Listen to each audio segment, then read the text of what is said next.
76, the parties agree that they are admitted. Mm-hmm. We have a disagreement as to Exhibit 52, whether that should be admitted. Give me a second to pull up 52.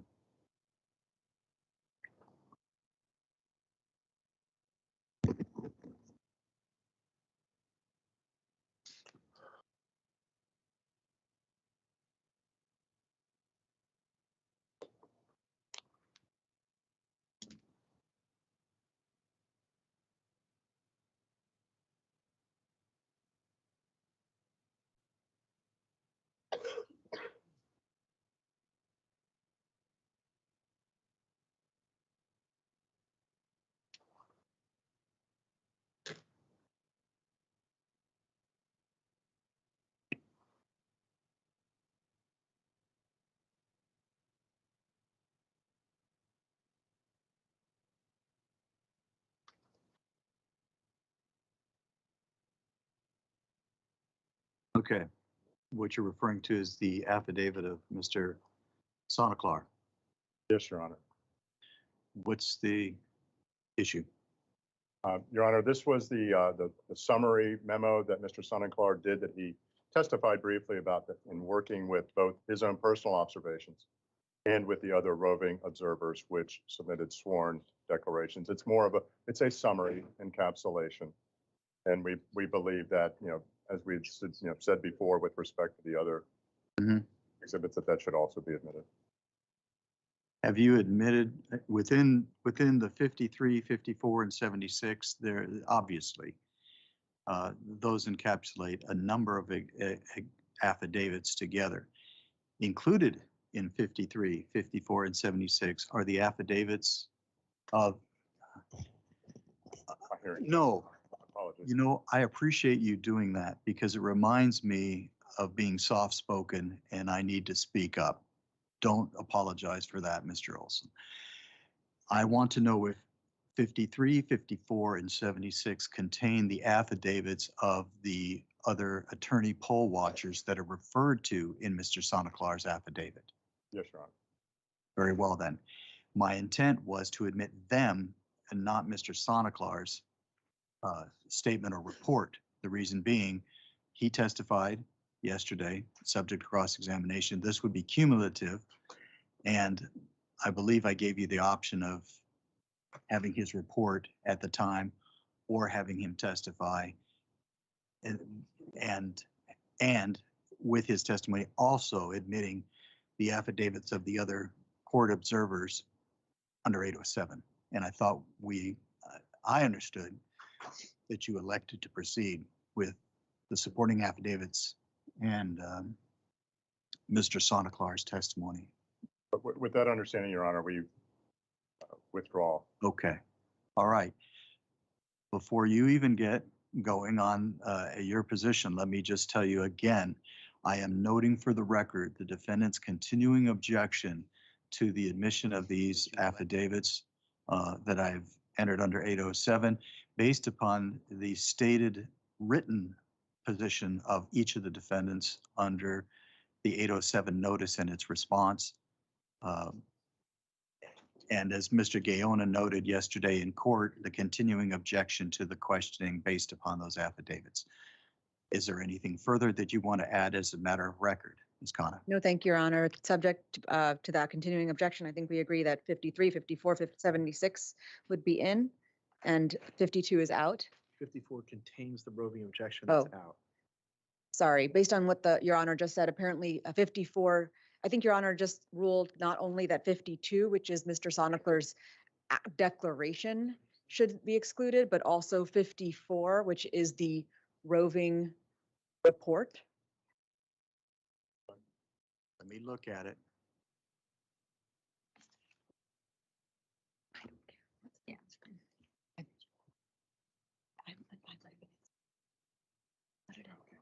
answer?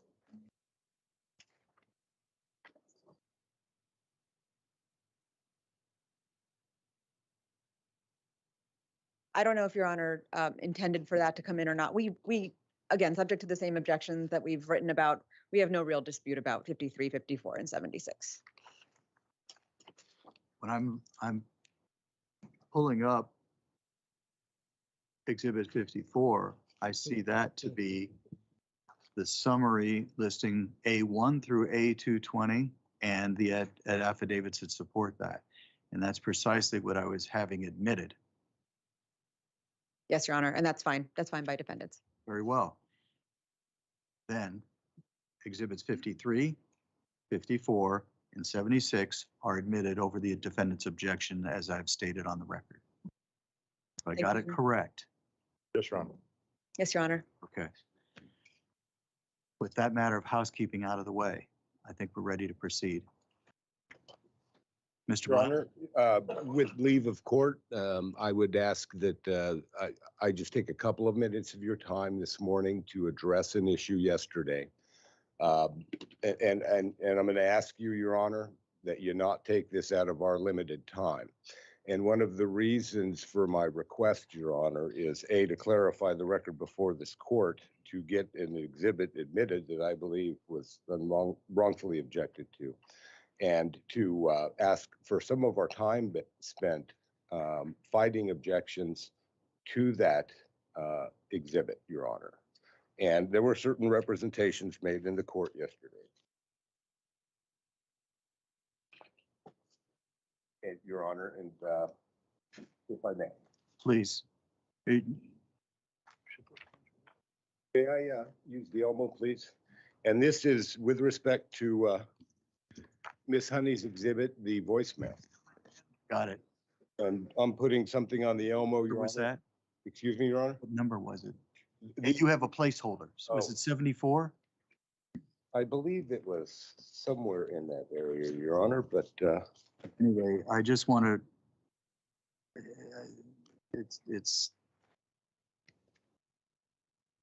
I've got that bent. I need to focus on what exhibit. So it's actually, you had a placeholder for number 74, and I presume you're going to explain to me a little bit more about that process. yes, Your Honor. Go ahead.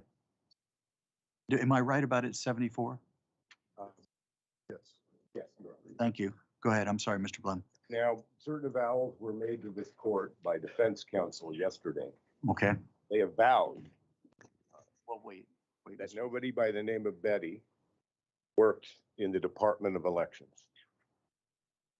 What I have placed on the Elmo, Your Honor, is a copy of a business card for Betty Gallagher. Mm-hmm. Betty Gallagher is not just some low-level employee. Right, of the election. right, got it. She is the voter got it. outreach manager.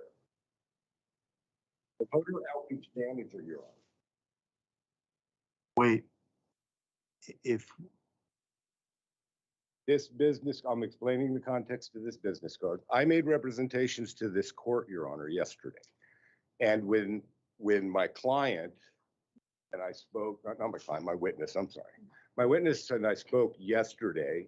Now, wait, I was wrong. I'm sorry to interrupt, but to save you some time, I thought yesterday I ruled that you could play it in court, and then I would address exactly what you're talking about. If the exhibit, I want to clarify, Your Honor, that it was admitted, because I don't believe that it was admitted. well, he admitted it's got to be in some format that I can put it into the record. And you told me that you tried, and after your best efforts, you could not upload it into the clerk of the court system. I accepted that. So how would you have me admit it? May I have a CD-ROM brought down to the court? I'm going to be very upfront with you about my hesitation and the look on my face. Mhm. The county has spent millions of dollars on its computer system. I do not want to be the one to go to the presiding judge and explain why I put something into the county system. Understood, Your Honor. With that, Your Honor, I can go to Costco or some store and buy a standalone tape player.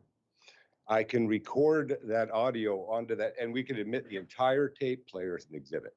No, wait. And I don't need the plug for Costco either. Hold on just a second.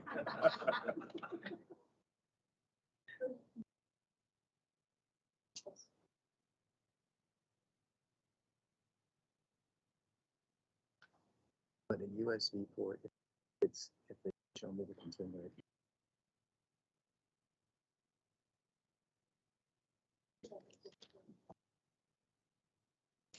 Okay, I've got a resolution for you. Here's the way it works, according to the clerk's office.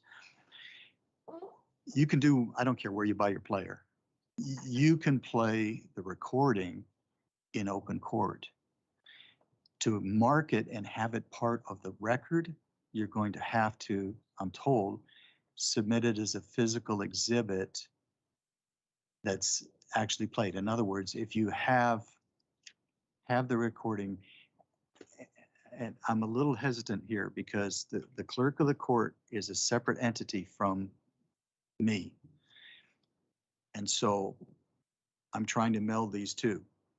As long as there's something that shows that it's, if you're an officer of the court, if you give me the package that shows this is where this came from. In other words, I bought a clean new thumb drive, and you're avowing to me I downloaded this from some type of media that has viral, antivirus software protection on it. I will take that as the physical exhibit.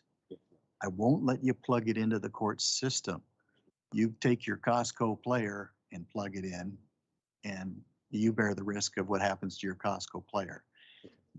And you can play it in court, okay? And with that, Your Honor, I would say also that it was played on the record yesterday, or it was played in court yesterday. I'm fine with that, Okay. as long as I can get the actual audio admitted as the exhibit. And I will have our technical people do that today. I just ruled, I just told you, Okay. if you get me that, I will take it now. Oh, I thought you said play it again in court, Your Honor. If no, you did it. Thank you. But here's the thing. Before that physical exhibit gets accepted, the defendants have a right to hear it. I'm not as casting aspersions on anybody. But if you take what you're going to give the clerk, plug it in, play it, and they say, yeah, that's exactly what was played in court, then we've got no problems with foundation. Then that'll be, I know you don't do, go ahead. I know you don't do placeholders, so what number is this? Yeah, we don't do placeholders, so it'll be Exhibit 120. So for the record, it's Exhibit 120 we've been discussing, not Exhibit 74. 120. 120. Okay. And I will make that happen today, Your Honor. It's your responsibility to make sure it happens. If you, I anticipate you're going to rest your case today, all right? Yes, Your Honor. But that's going to be contingent upon making sure that you've got all the exhibits in. So for this one exhibit, I will give you until we adjourn the hearing beyond when you rest, because I know you have to jump through these hoops that I just told you, okay?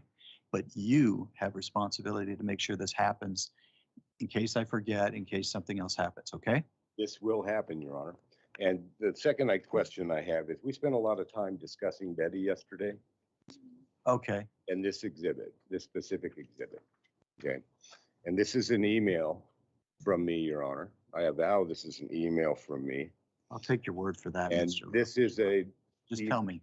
This is an email from me to, I believe, all of the defense counsel sitting up here, Mhm. in which I, again, on behalf of both my client who submitted the Public Records Act request Mhm. and my witness who was on the stand yesterday talking about those documents that she needed, Mhm. that the county will not produce.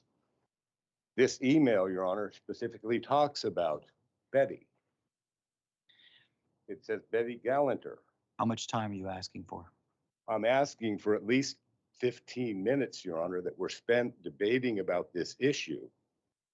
And, with leave of court, I'd also like to move to admit this email as an exhibit.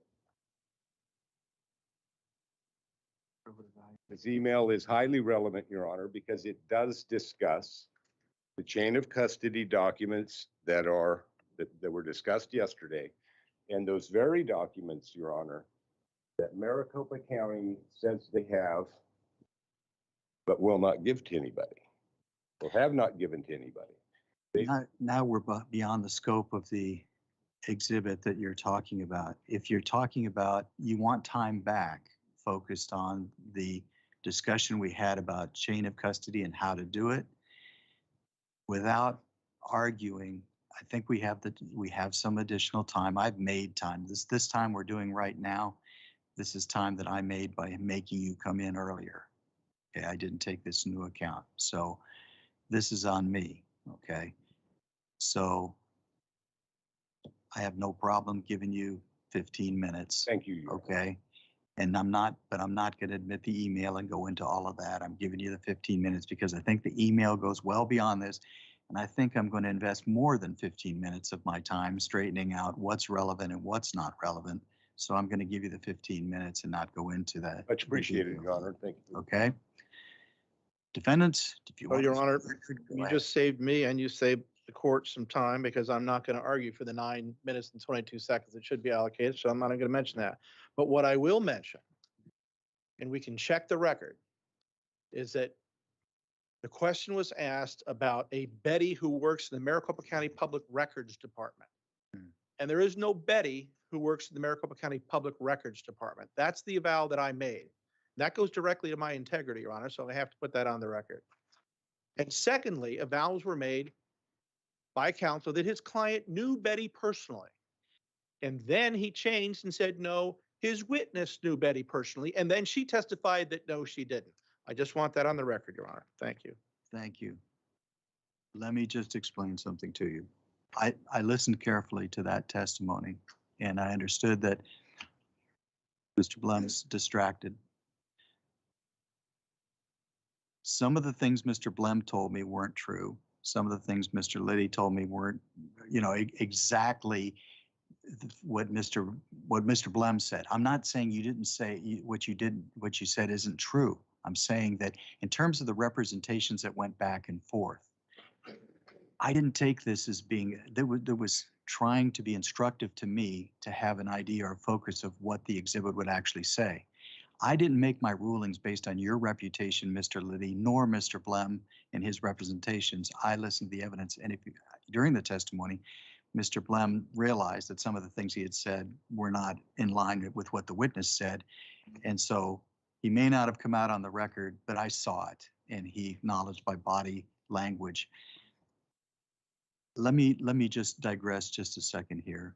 I've tried to be respectful, fair, and impartial to both sides throughout all of this, and I have the highest regard for the attorneys involved in the case on both sides in the presentation of the evidence, and I feel it's been very professional and it's been very well done. So I just encourage you. I know this is hotly contested, and it hasn't, well, I'll leave it at that. I think I rely on your professionalism and dignity. And I don't take things to be personal attacks. I've already given you my view of each of you. All right. So let's leave this and proceed. I think you've got 15 minutes back, Mr. Blum. I didn't go into Thank you, anything Your further. I think that should cover everything. And Just want to be clear on it. You twice in court, it was played, the tape. A woman named Betty who works for Maricopa County said, we'll get the documents to you when we get them. wait. I don't want you to rehash the testimony. Okay. Okay. Fair enough, because I've tried to take very good notes and I've paid attention. Thank you, Your Honor. So thank you. Okay. Plaintiff, do you have a witness that you'd like to call? Yes, Your Honor. We call Rich Ferris. All right.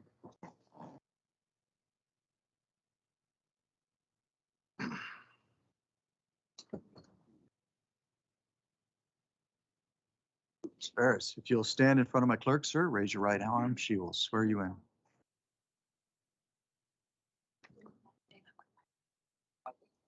Thank you, Mr. Barris. If you'll just have a seat at the witness stand, please, sir. All right, you may begin when you're ready. Mr. Olson. Good morning, Mr. Barris. Would you please state your full name for the record? Good morning, Mr. Olson. Richard D. Barris. And Daniel. where do you work currently? For about over 6 years, I'm the director of Big Data Poll. Before that, I worked in election forecasting. Modeled the election forecast model for People's Pundit Daily. Did that from 2014 till 2018. Can you briefly go through your qualifications and experience in conducting exit polling Yeah. and and describe what exit polling is? Yeah, I studied political science, but since 2014, I've been conducting exit polling and studying. There's no secret that the industry's had problems, so I largely focused on response biases, and the exit poll that we conducted in Arizona, for instance, is modeled very much off of the VoteCast, which is done by the Associated Press now. Okay, how long have you been doing exit polling? Exit polling particularly is for about a little over 6 years. Okay. And did you always do that with respect to the company called the People's Pundit? We do pre-election polling as well. We do what we call electorate mapping. We forecast turnout models. We come up with different ranges of modeling, and we also have a decision desk for election night where we set thresholds for candidates, whether they can win or lose an election, for instance. Okay. Do you do any type of a survey work for other companies outside of exit polling in elections? Yeah, absolutely. We conduct voir dire research for clients, for legal firms, to determine juries, the profiles of jurors for that may or be favorable or unfavorable to a particular client.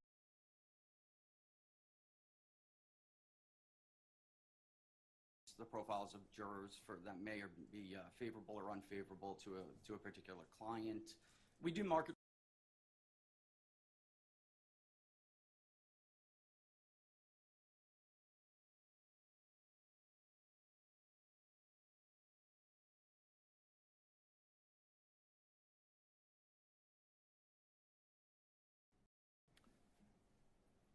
What type of methodology do you employ in conducting an exit poll for an election?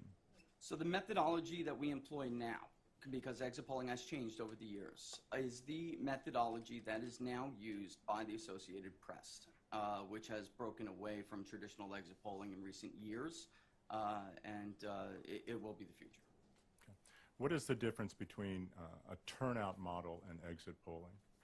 So turnout modeling, and that's a great question. Turnout modeling, we only have certain variables that we could look at with turnout.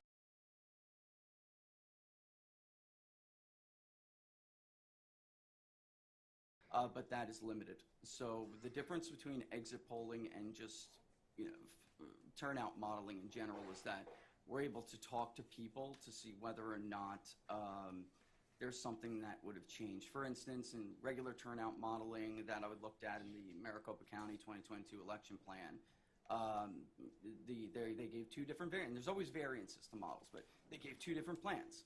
If they would have used those plans in 2018, they likely would have understated turnout because there would have been no historical basis for turnout to have been as high as it was in the 2018 midterm election. When you say they gave two different, what are you referring to? So if you look at, I believe, page 11 in the election 2022 Maricopa election plan, you'll see that they are providing two different turnout models. One is a lower turnout model, the other is a higher turnout model. And they're using various variables that they're putting into this. Turnout rates, they're averaging certain cycles over the last several decades. But again, I'd applaud them for that work. They did a good job, but it's limited because the turnout was very, very low in some of those elections. So you would never see a high turnout election coming if you didn't have long-term interviews with voters on the ground. For the record, I believe you're referring to Exhibit 2. It is Exhibit 2, exactly, yes. And that's Defendant's Exhibit 2. What are the factors that you take into account with respect to turnout modeling? Maricopa is a great example of this. It really is, because it's had an enormous amount of population growth. And when we look at voter records, we of course ask them their vote history. Did you vote in 2020? Did you vote in 2018? But that will be verified against the voter file. And a lot of new movers that have come to Maricopa County have robust vote records. So a pollster may not know them as a long-term voter in a state unless they check those records. Maybe when they move from New York, as so many have done, or California or Illinois. And when we look at those records, we'll see that they in fact are high propensity voters. So these are voters that a lot of people can miss in what are called voter screens. That's what you're referring to. We screen these voters, and for an exit poll, we would have called them first, and we would have asked them to participate in that exit poll. And we would have checked their vote history, whether or not they're high propensity voters or not. We would put them through traditional screens, and if they agreed to take the exit poll, we would tell them to re-interview and take it, and we would contact them and complete the questionnaire as they cast their vote, which I think is very important in this case. So when you're Mr.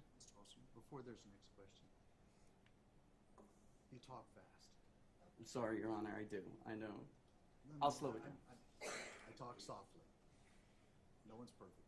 All I'm pointing this out for is for the benefit of my court reporter, she has to take this down. And so if you wait for the question to be completely asked, and then I will make whoever asks you the next question wait until you've answered. So you're not rushed. You'll get to say what you need to say, but just for her sake, just Understood, Your say Honor. it slower. Thank you. So when you conduct an exit poll, are you saying that you identify prior to the election participants and voters who you think are going to go out and vote and therefore fill out the exit poll questionnaire? Yes, that's correct. And in identifying those voters, do you review their voter history? Yes, we do. And do you interview those voters or survey them? Yes, we do. And we'll also check to see, sometimes people just don't tell the truth. So we will check those voter records, what they're self-reporting to us against what is on their voter file. And were you hired by the plaintiff prior to the election? In fact, we were not hired by the plaintiff to conduct this exit poll. Okay. So you created this exit poll based on a turnout model that included going through and identifying voters through their voter history and other factors? Yes, that's correct. Absolutely. Well, let me just leave it there for now. Okay. So, and you created a turnout model prior to the election, correct? Yes.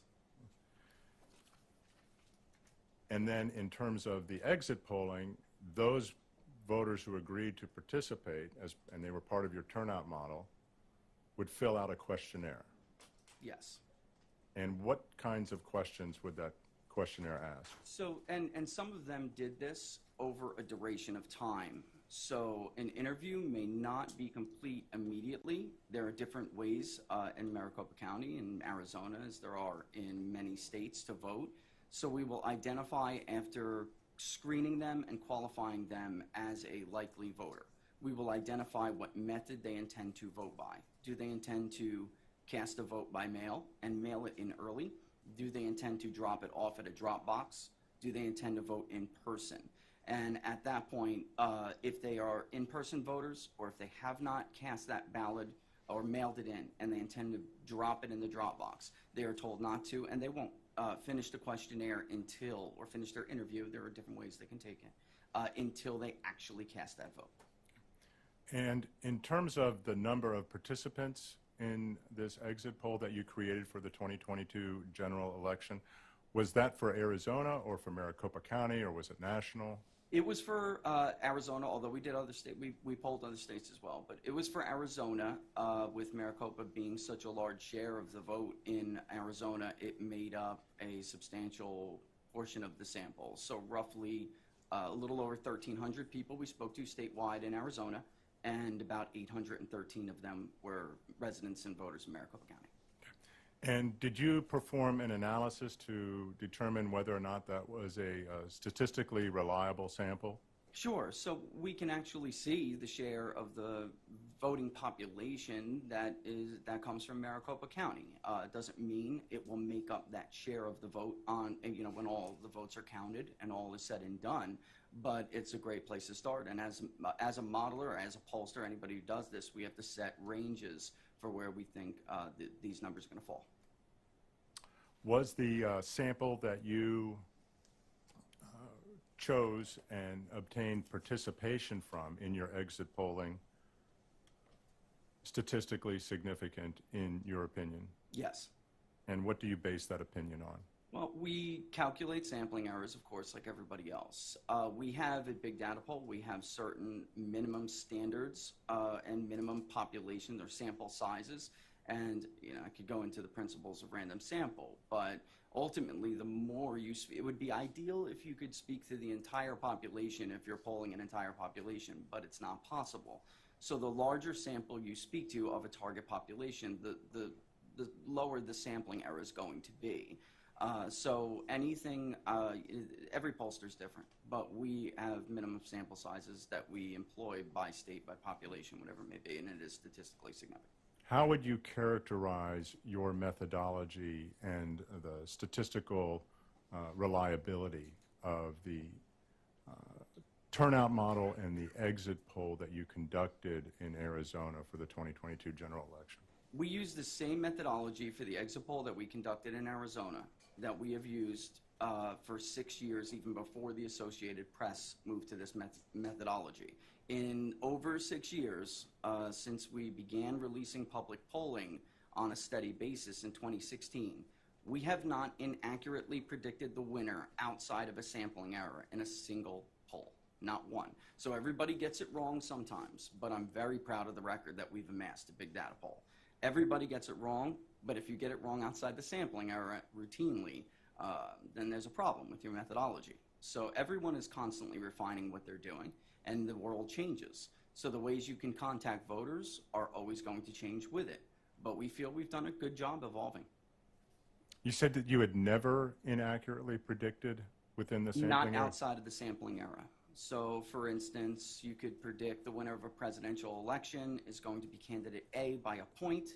Maybe he loses by 2 points or 1.5 points, but your sampling error is 3.5%. So, you're within the sampling error at that point. Okay.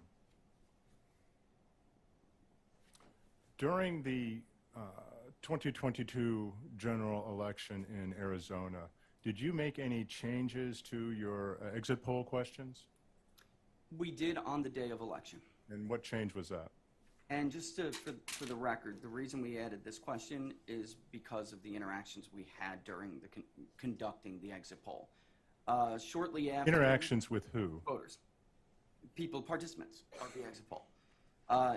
Shortly after polls opened on election day, several of the participants who had previously agreed to take the exit poll but indicated that they would vote on election day were trying to vote before work.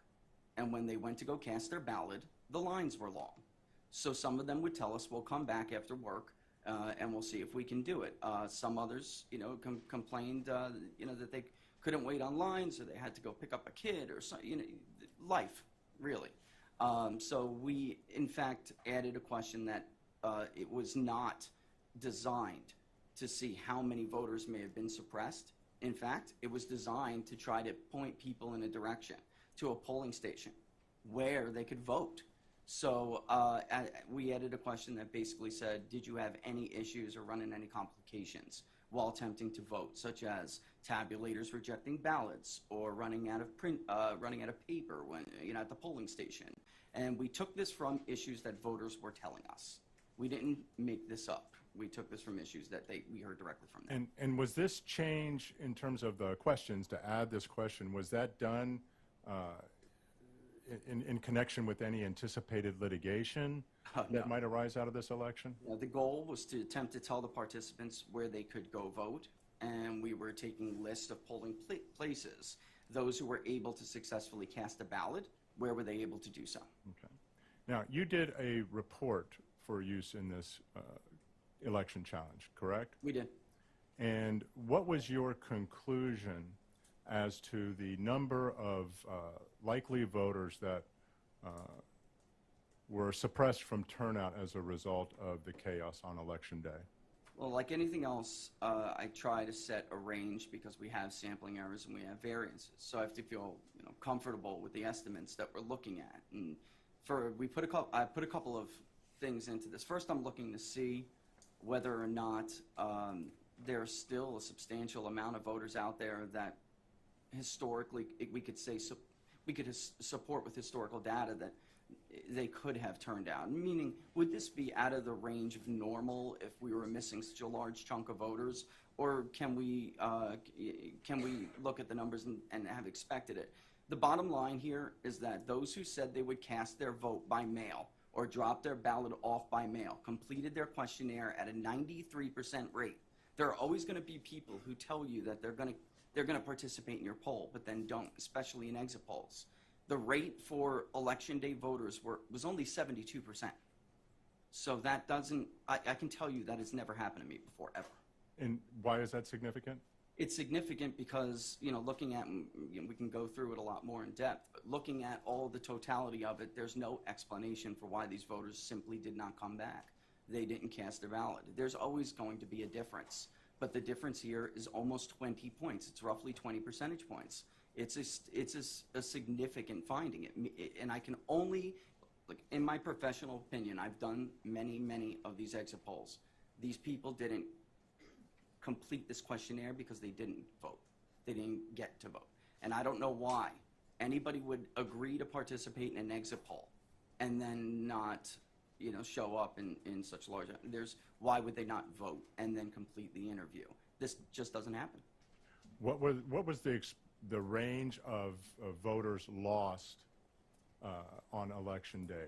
So if we look at that 20%, admittedly very large. Could we have expected the Election Day electorate itself, roughly 250,000 Election Day voters, could we have expected that to expand by another 20%? That's a lot, but there are means. Could we expect it to expand by 10%? Could turnout for Election Day have been 10% higher, 15% higher? Look at the number of votes that would mean. 10% would be 25,000 votes. Did that fall within our modeling? Sure, it fell within the modeling of the 2020 election plan for Maricopa County. What about 15%? If turnout increased on Election Day by 15%, we'd be looking at almost 40,000 votes roughly. Something like that? Absolutely could have. You're talking a little fast. Sorry. So what was the expected range that you determined of voters who were disenfranchised as a result of the Election Day chaos? Between 25,000 to 40,000. And again, there's always going to be some variance there. Okay. And what of the 25 to 40,000, what was the net effect on Republican voters? This is important, and you can only understand that by understanding the difference in vote preference by vote method. If you showed up on Election Day, you were far more likely to be a straight ticket Republican than if you cast a ballot by mail. The same is also true if you were, for instance, a Democratic voter. If you voted on Election Day, you were far more likely to cross over and vote for another party. And the same is true of Republicans. If they voted by mail, they were far more likely to vote, for instance, for the Democratic candidate, Katie Hobbs. So you have to understand that when you're looking at it, it's not as significant of a number for disenfranchised voters as you may think. So the Election Day margin for Ms. Lake was huge in the areas where we saw these depressions, and by huge, it was not uncommon for her to win 75, 76% of the vote there. It's because she was also winning large numbers of crossover voters. So, when we're looking at who may have been disenfranchised, the mail-in vote is in. We can only be talking about Election Day voters at this point. So one more, well, we call them dumps, but one more batch of tabulated votes in Maricopa County really could have done it. Well, what do you recall the range that you concluded in your report as to the number of Republican voters that were suppressed from coming out on Election Day as a result of the chaos? Well, it's Again, I really want to caution anybody for thinking about this just as Republicans because, the vote share is so large. Where the Republicans were absolutely disproportionately impacted by this. And we're talking about a net advantage that absolutely puts the margin in doubt. So we're looking, if it was 25 to roughly 40,000 votes, Mr. Olson, the margin that we saw in these areas puts this election within a few votes either way. It really does. Would it refresh your recollection if we brought your report to know the number of voters, Republican voters that you determined were suppressed as a result of the election day? Percentages, we could absolutely do. No, sir. I'm asking you came up in your report with an expected range of suppressed Republican voters. Do you recall that range? Well, the range was, yes. The range was a low of 25,000 to a high of 40,000, yes. Was that overall voters or Republican voters? That's just that's overall votes. That would have netted. What I did in the report, Mr. Olson, was explain how the net change in the vote would have been impacted. What was that figure? Well, that figure was between 2,000. It would have ranged between 2,000 hold for the current leader to roughly 4,000 for Ms. Lake. Do you recall a range of 15,000 to 29,000 in your report? Oh, Mr. well, Barrett? yes. That's Objection, Your net, Honor. I have an though. objection to that question. I understand, though, what he's saying. Sure. Thank you. Counsel is leading the witness in testifying. It is leading. If you would like to have him refresh his recollection, that'd be fine with the report, but I don't want to, it's not in evidence, put it that way. Yes, Your Honor. Call up exhibit.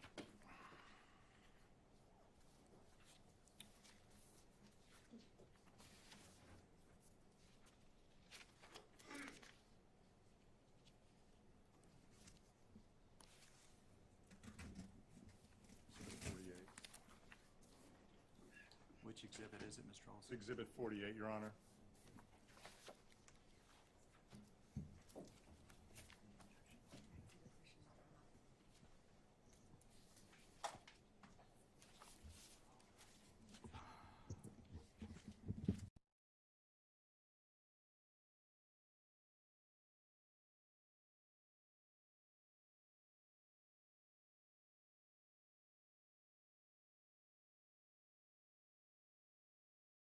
So if she wants you to ask him the question if it would refresh his recollection or not before he's allowed to refer to his report. Sorry, Your Honor, may I clarify what I was saying? He actually testified to the numbers, so he doesn't need his recollection reflected, refreshed. I think I'm entitled to ask the question, Your Honor. You may. Would it refresh your recollection in terms of some of these numbers to look at your report? No, I think this is a matter of nomenclature. We're just talking in different terms, where you're saying Republican votes, and I'm referring to it as the net change. So I'm not thinking about this as the registration of that voter. I'm thinking about how it would impact the margin of the governor's race. So the net gain for the Republican candidate, what would the net gain be, is the margin, is the number you're referring to. So yes, it would be significant enough to change the leader of the race. It would. And you're basing that on the net difference between the candidates of 17,000 Yes. plus votes? That's correct, sir. Yes. So in your opinion, the suppression of Republican voters that you saw on Election Day, based on your exit polling and survey, exceeded or would have exceeded the margin between the two candidates of 17,000 Wait, plus just a votes? second. When the lawyers stand up, it usually means there's an objection coming. Yes, Your Honor. Objection, Your Honor. Counsel is again leading the witness and mischaracterized his testimony about voter suppression. Okay. Let's stick with leading. It was leading. You can ask him for his opinion. Mr. Barris, what is your opinion with respect to the effect of the voter suppression as a result of Election Day chaos, based on your survey, exit polling, and experience, in connection with this race where the margin between the two candidates is a little over 17,000 votes.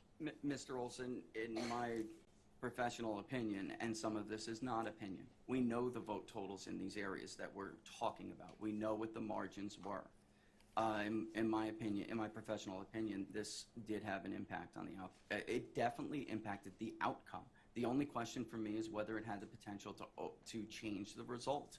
And in my opinion, in my professional opinion, I believe it did have that. It was substantial enough to change the leaderboard. It was. When you say change the leaderboard, do you mean that it would And have Ms. Lake would changed be the ahead outcome? right now. Ms. Lake would be ahead. Yes. Another rule. One person talks at a time because she can only take down one person at a time. So I cut into your answer and broke my own rule to try and get you to not speak at the same time. Your Honor. So Mr. Your court. Ferris, can you repeat your answer so my court reporter can get it clearly?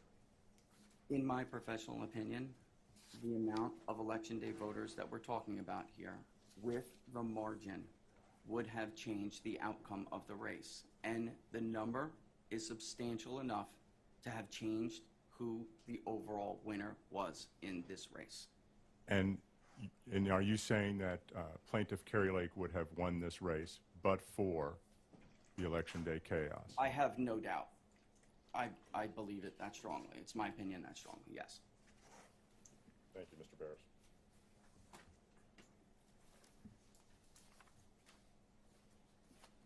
Are you done with questioning? Yes, Your Honor. Thank you. Cross-examination, please.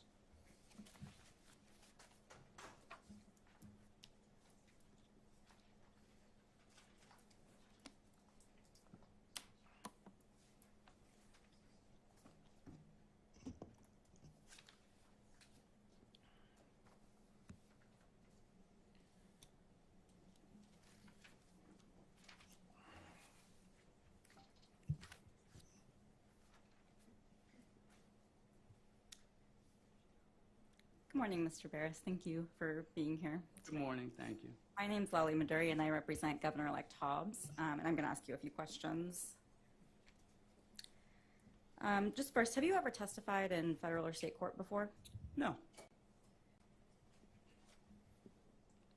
But I have been consulted by lawyers about election processes and laws. Have you, in an academic study, in an academic setting, ever studied polling? In an academic study? In an academic In an setting? academic setting? You know, it's funny. The professor who got me into this said, beware of presidents and pollsters who have PhDs. They don't make good ones of either. So no. Have you ever studied long lines in the context of elections? In an academic setting? I'm not sure that's not my purview, and I'm not sure has any bearing here. But Have you ever studied the effect of long lines on turnout? no. Have you ever studied the various factors that can affect election day or any kind of turnout? Of course. In what setting have you, but not in an academic setting? Well, I'll say it again. I make my living in the real world. There's a difference between practice and theory, ma'am. There is. So no, you've never studied No. the effect of. No. Have you ever published any peer review academic articles? No, but I've appeared in numerous outlets after elections. You know, I've written commentary articles for various news organizations. No, it's not academic, but again, in my industry, academia means nothing. Accuracy matters. People come to me when they want the truth and accurate information. They don't care about theory.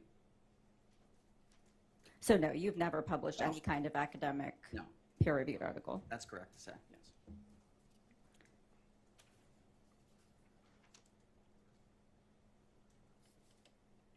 Are you familiar with the New York Times? Yes. Are you familiar with 538? Yeah, unfortunately, yes. Okay. Are you aware that 538 aggregates more than 450 different polls for its analyses? I'm a long-standing critic of 538. Yes, I'm very aware of that, our adversarial relationship. So you're aware that they I'm a look at. competitor to 538. I released my election. I'm sorry, I model. just want to remind you Yeah. what the judge said about, Sure. we Oh, sure. can't talk over each other because our court reporter is taking everything down. So Sorry about that. I'll be sure not to speak over you if you could do the same. Stop. Please, just calm down, because even when you're both trying to correct this, you're talking over each other. Okay? So take a deep breath. What I'll do is I will give you the chance to answer the question once she's finished it. But don't answer the question until you've actually heard it, even if you think you know where it's going. On the other hand, let him answer before you ask the next question, and we'll be just fine. Okay? So I apologize for the testy nature of what I'm telling you, but I'm looking down at my court reporter, and she has to take this down, and it's a mess. And that's not a technical legal term. Just one person talking at a time. Thank you. Thank you, Your Honor. So, Mr. Barris, are you aware that 538 aggregates more than 450 polls for its analyses? Yes. Your polling organization, Big Data Poll, is excluded from 538's aggregated polls. Is that right? That is true. Yes. And Big Data Poll received a grade of F as in a failing grade from 538. Is that right? It is. And can I just? Okay, I'll just let you. Be more examination after she's done. Briefly.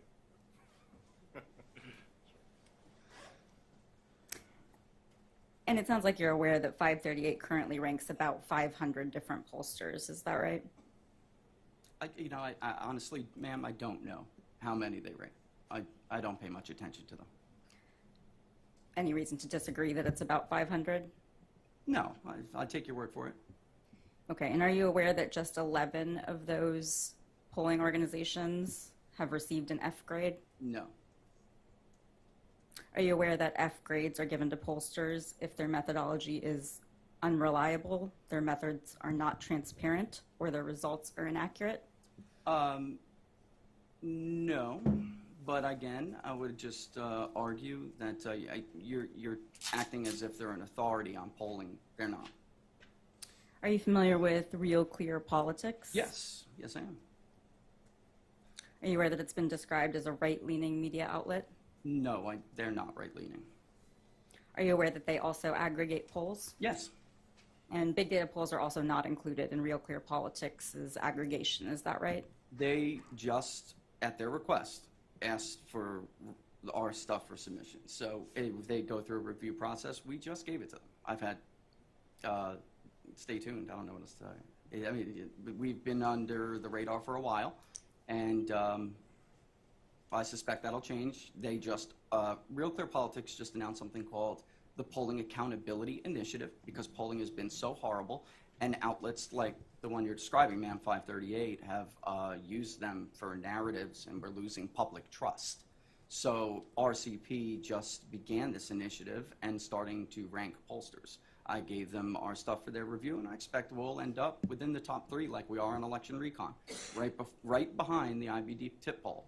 And unlike them, we poll states as well, not just national. So it's actually harder to get a higher grade if you're polling both states and national polling. National polling is easier. State polling is more complicated. Yeah, and I'd like to move to strike that testimony as non-responsive to the question that I asked. I'm not going to strike it.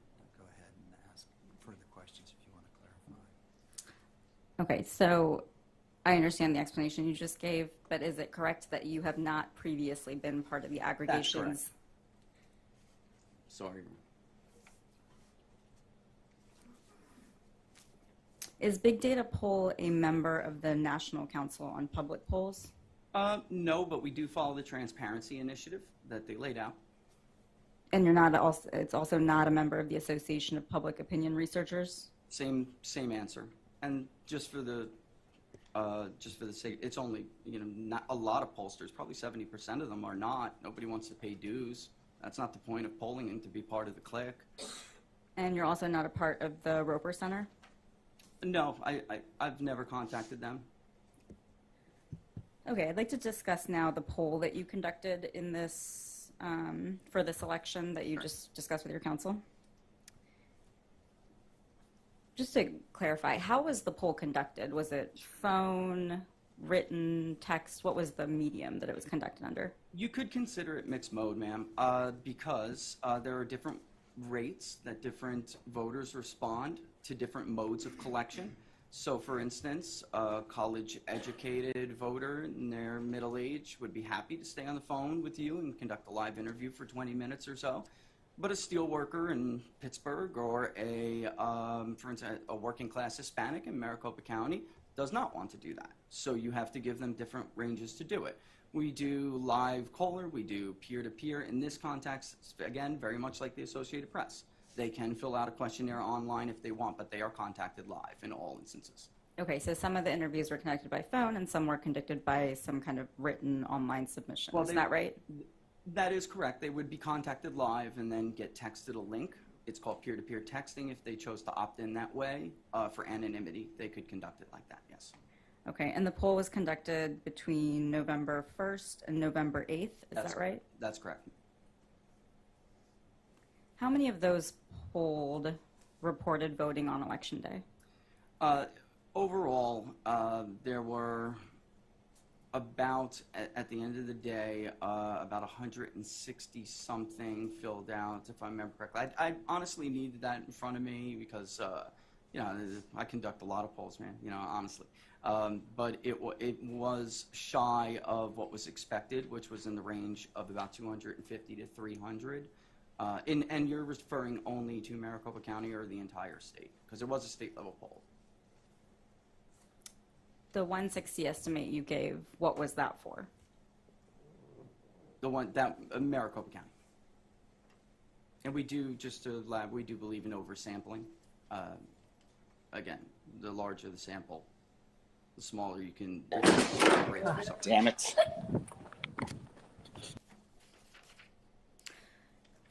Of those who responded from Maricopa, who voted on Election Day, were there respondents from all of the congressional districts that Maricopa covers? That's a great question, yes.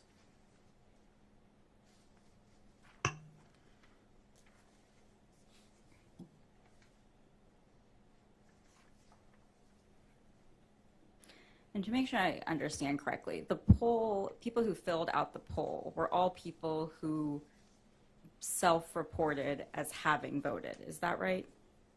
Yes, we would not be, that is correct. We would not be able to verify that until, in this case, a county or a Secretary of State's office. We do use vendors that often give us that information faster. That's correct.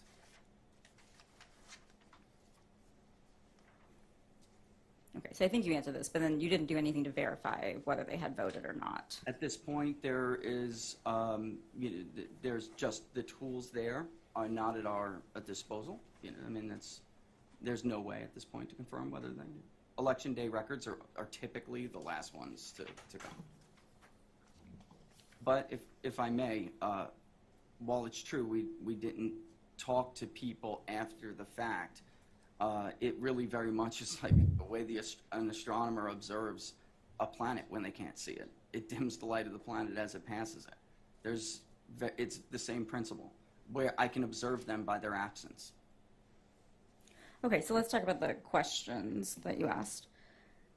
So I think sort of the key question that's at play here, you asked Election Day self-reported voters, quote, did you have any issues or complications when trying to vote in person, such as tabulators rejecting the ballot or voting locations running out of ballots? Is that right? That's correct, ma'am.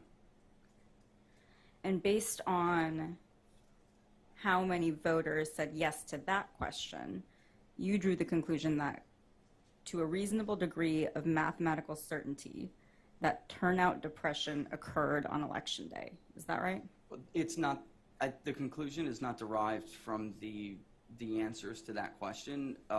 In fact, the percentage of areas affected, polling stations affected, is where we can draw that conclusion from using that question. But the conclusion is of how many, or what is the range of the group of voters that were depressed or comes from the modeling itself that we went over, but also the absence of their completion. And this is, while we can't check their vote record now, these are people that do have vote histories. So if I see a woman who's voted every election since 1980, and for some reason she didn't show up this time when she told us, I am certain to vote, and I'm going to vote on election day, there is no reason not to believe her. So the conclusion you draw about how many voters, to use your words, were either suppressed or disenfranchised, that is based on who failed to complete your survey. Not Is only that correct? No, it's not. That's not only, it's a number of factors. We have historic data here. We have voting records of the past. There's a lot that goes into it. There is. I as understand. explained in the report. I understand that. But the actual numbers sort of that you're saying that didn't turn out or were suppressed, that is based on how many people didn't complete the survey. In part, the exit poll would have projected a higher number. The exit poll would have projected over 50,000 if I took just the word of the people who told us they were going to vote, but then did not show up. I thought that, honestly, that was a little bit hard to support, you know, with historical data. So I'm using a mean, and that's what anybody else would do when you're trying to project. It's what Mr. Jarrett did when his team put together these models you saw yesterday in court, Model 1, Model 2. He's using means. So he's using the averages. It says right on page 11, I'm using the averages of historical turnout. That's what we do.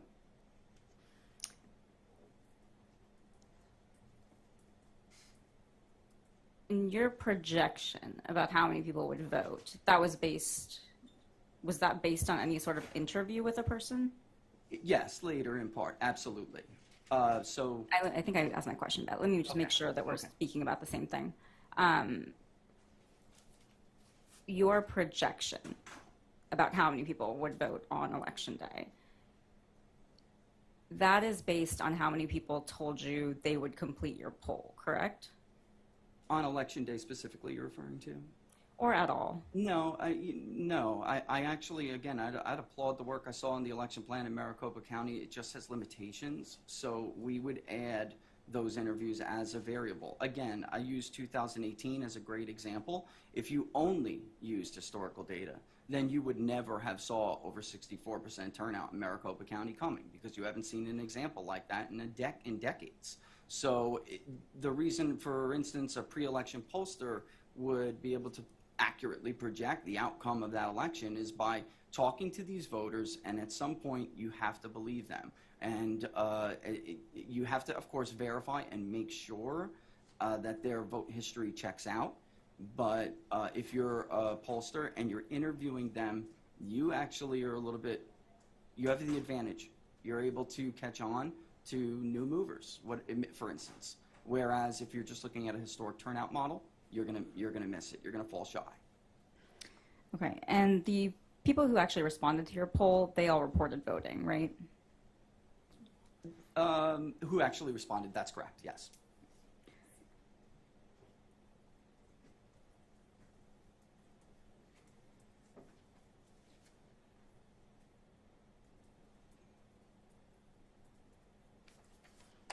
Okay, let's dig into that question just a little bit more. So for voters who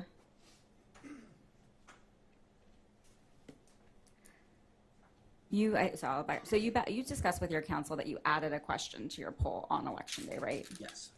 Okay, so that question, which we've already gone over about sort of facing issues with any issues specifically referencing tabulators, there's no similar question that was asked to anybody who completed your poll before election day, right? Yes, I'd say that's true. And Okay, there's great. a reason for that. That's fine. So Okay. yes. So if early voters had faced issues, there was no question in your poll that would have captured that response. If early voters had faced issues, we would have added the question. That's what I'm trying to distinguish here. I understand. So they were yes. not asked the question. They were not. That's true. And they Okay. were not alerting us of any issues either. Did you ask election day voters outside of Maricopa if they had issues on election day? Yes. Okay. It's not really an accepted practice in the political polling industry to change or add questions partway through a poll, is it? Yes, it is. In a tracking poll, you can change a question every day. There's nothing wrong with adding a question on if you feel that there is a subgroup within the poll that is being uniquely impacted by it, then sure you can. Part of the question had a premise in it. One of the issues you gave as an example that a voter could face was a voting location running out of ballots, correct? Yes. You're aware that Maricopa prints ballots on demand, correct? Yes, but Pinal County had an issue in the primaries, so we were simply reflecting what participants of the poll were telling us they've had in the past. That's where they came from.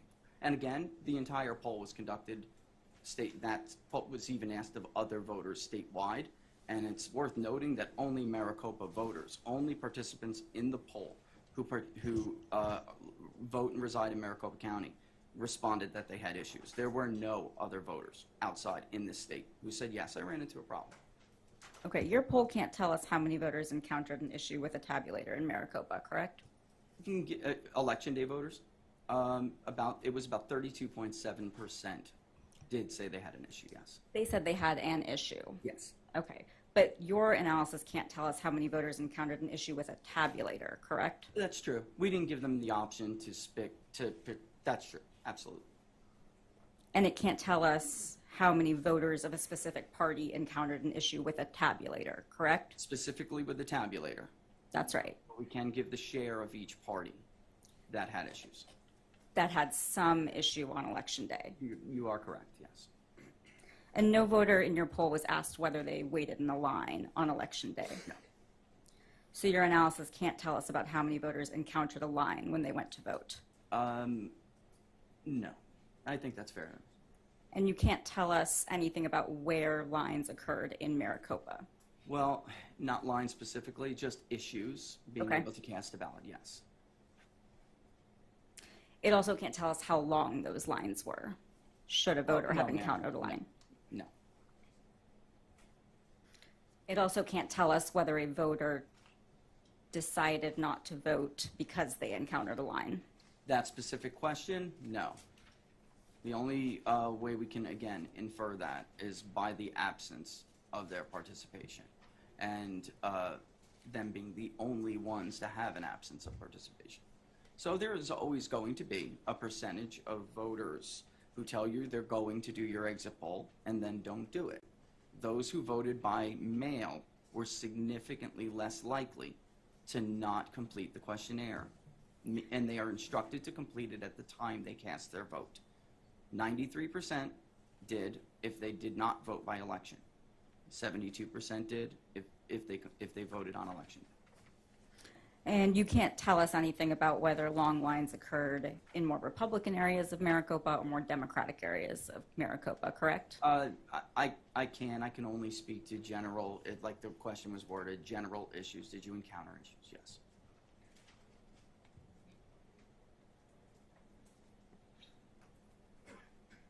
So again, the question you had asked was, did you have any issues or complications when trying to vote in person, right? Yes. Okay, so this question doesn't allow us to distinguish between voters who encountered a significant issue versus a voter who had some kind of trivial issue, right? Well, because of the sample size, we can technically do that by just the amount of signals is what we would call it. So are there areas that are consistently showing up as problematic areas? But because it's sample size, we can only look by congressional district. I would not be able to look by vote center specifically. Okay, I understand. We can talk about your congressional district analysis, but I just want to clarify. The question doesn't allow us to distinguish between the type of issue that a voter faced. That's true. You're correct about that. And voters who encountered a problem with something other than tabulators could have also reported experiencing an issue, correct? Yes. So, for example, if somebody had an issue with their voter ID, their voter ID, that could have been reported as an issue in your poll. That is Yes, and that's fair. I just want to make the point, though, that we decided what to ask people based on what was being relayed to us. So there were people who were attempting to contact us and tell us, you know, basically, I'm sorry, I know I said I would take your survey, but I had an issue, the line's too long. I mean, they were telling us these things. It's just at the time, you know, we did not design the poll thinking we'd be here today. You know, that's just a fact. Yeah, I understand. I heard you explain that to your counsel. I understand that. But for your poll, if somebody had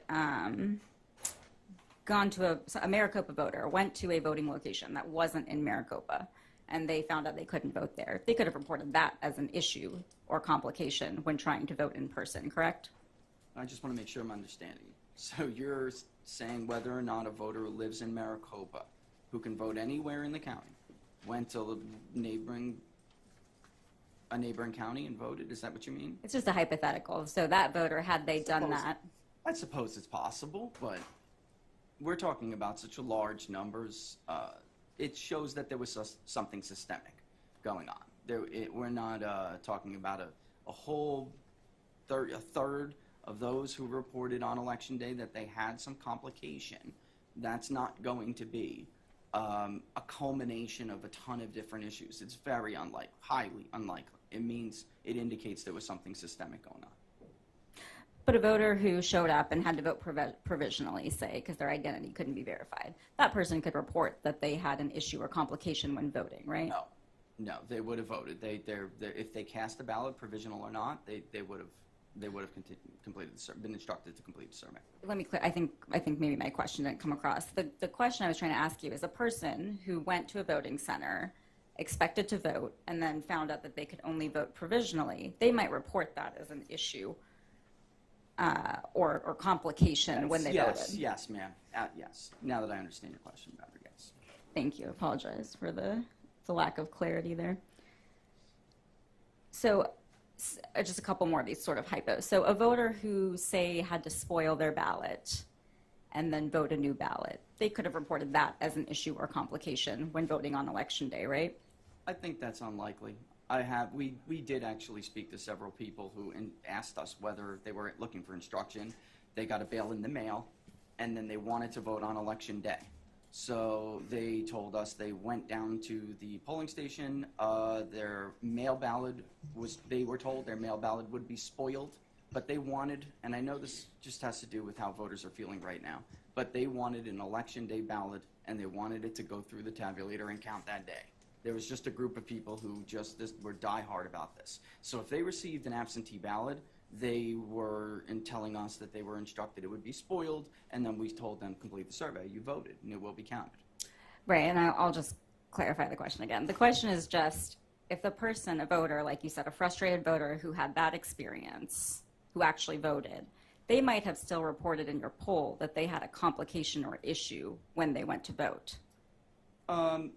I honestly don't think that's likely. I don't. We interact with them. We do. So, I mean, we're constantly, if they have an issue or something, our agents are telling them, no, that's not. You were able to cast a vote, and then that's it. I think it's unlikely.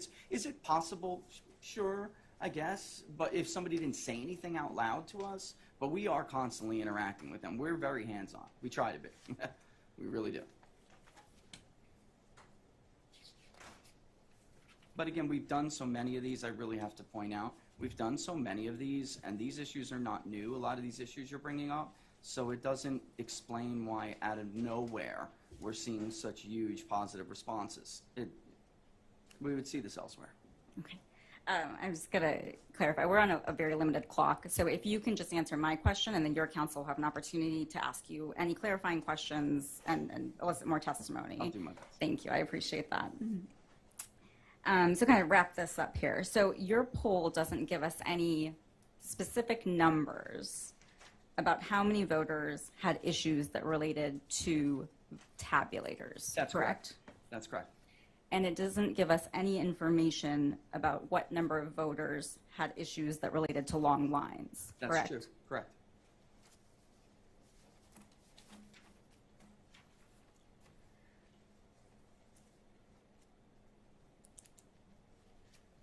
I think in our conversation and also with your conversation with counsel, you mentioned sort of a geographical analysis that you did about where respondents of your poll reported encountering issues. Yes. Is that right? Okay.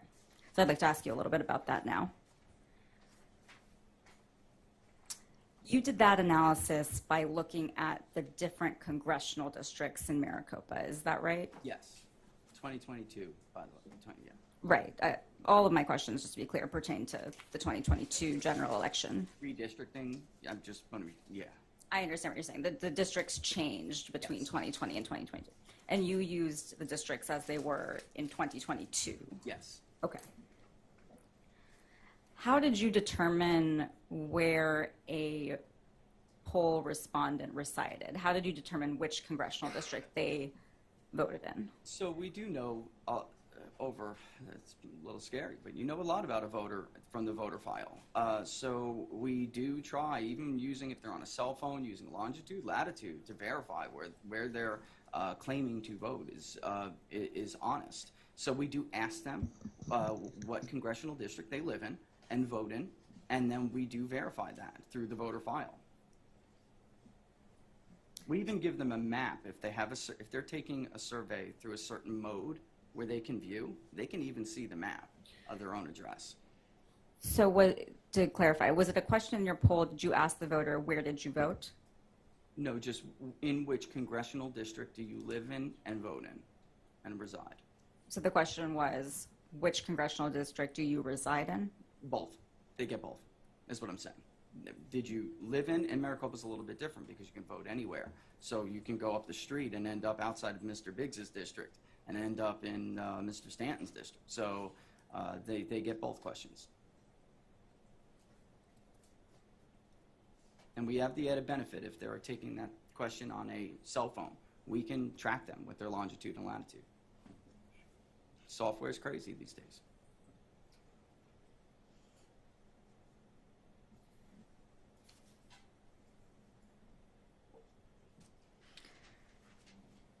Okay, and I think your general testimony was, and please clarify if I'm mischaracterizing, but something along the lines of that congressional districts that ultimately elected either a Republican or Democratic candidate, that's the basis for which you said this is a Democratic area or a Republican area, is that right?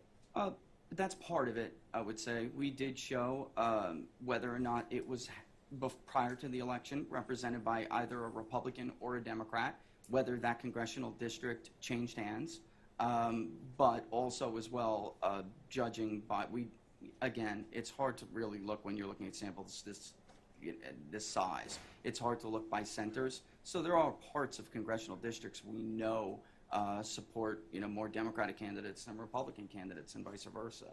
But that is part of it. Yeah, we tried to provide both.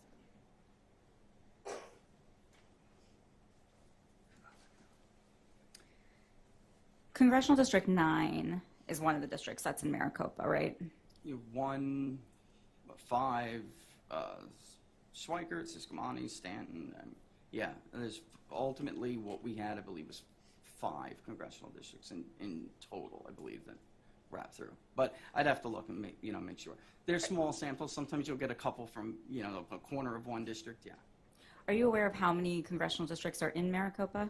There are 5 congressional districts that wrap through Maricopa. Would it surprise you to learn that there are 8? Oh, well, no, it wouldn't. Sorry, but there were 5 participants that took the poll. There are 5 in the report. I see. So there are 3 of the 8 Yes, congressional. that's what I meant by a few of each. Sorry.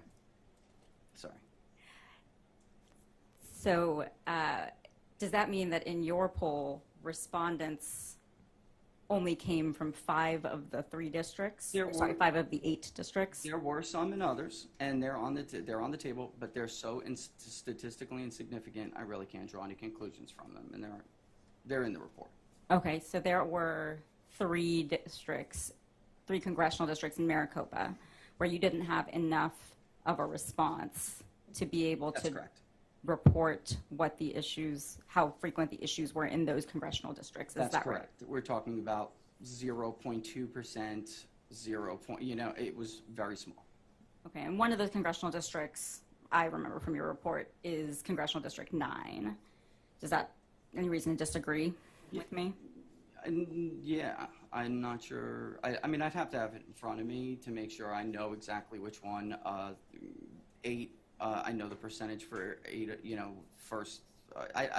To feel comfortable, if you're about to ask me about percentages, I'd need to, honestly refer to it.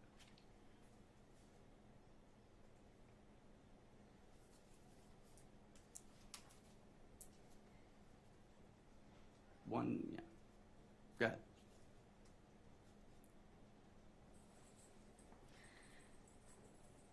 So you analyzed for each congressional district what percentage of the people who reported problems or complications resided in a specific district. Is that right? Yes. So if memory serves, about 30% of the people who said they had encountered issues came from the 1st Congressional District, what is now the 1st Congressional District. And the 8th Congressional District, if I remember correctly, was about 14%, I believe. There's the 5th as well. I mean, again, I'd have to have it, right in front of me, but go ahead. I thought you were going to ask me something. Sorry. So you just reported some percentages, and it's fine if they're exact or not. I'm not asking you to. It's not a memory test to report what the percentages were. What I wanted to know about is when you reported that percentage, I think you just said around 14% for CD8. Did you consider how much of the voter population resides in CD8? Sure.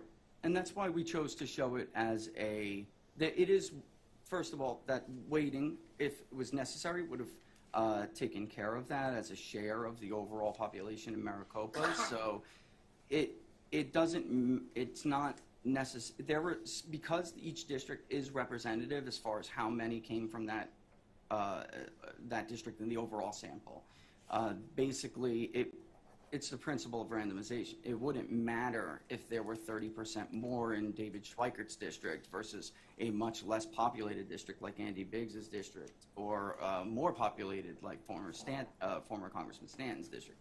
It wouldn't matter. They still have the same probability of being asked a question. So they're basically going to. We have to look at this by vote by party and I don't want to get ahead of myself, but they still have the same probability. So it doesn't really matter that the one district is smaller than the other. It doesn't. So just to back up and make sure I understood then. So the congressional districts that you excluded from this analysis, I think we determined it was 3 of the 8. Does that mean that there weren't sufficient voters from those 3 districts who reported having problems, and that's why they're not included? No, the size was so small, that's why they weren't included. The sample size from that district. And maybe I'm misunderstanding you, but yes, the sample size. Okay, so for an excluded district, you didn't have a large enough sample size to say whether or not voters had problems in that district. Right, that's right. So for the 3 of 8, there wasn't enough voters to determine whether there were problems in that district. That's fair to say. Okay.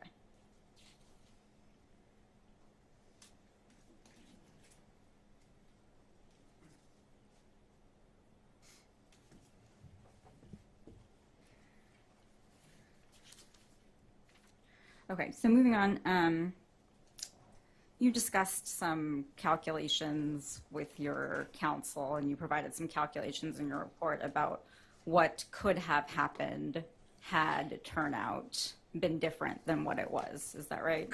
Yes. Okay. And specifically, you, in your report, did those calculations based on if turnout had been 2.5% higher for all voters. Not turnout, because that might confuse turnout rates. If the total vote was just 2% higher, not a turnout rate, if the total vote was 2% higher or 2.5% higher, what would that be? I understand. Would that fall within the range of the share the election day vote was projected to make out?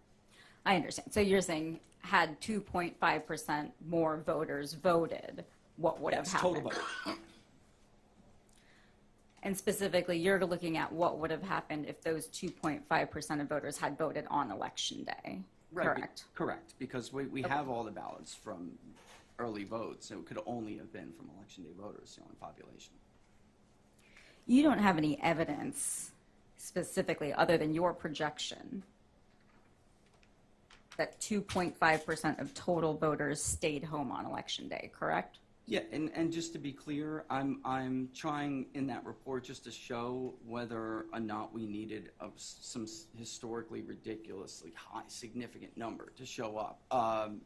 But I was looking at that 2.5, and I think it's probably the least significant number to look at. It's whether or not they could historically, and from what people told us, whether or not election day vote could have increased as a share of the overall electorate by what it would have needed to in order for it to have changed the outcome.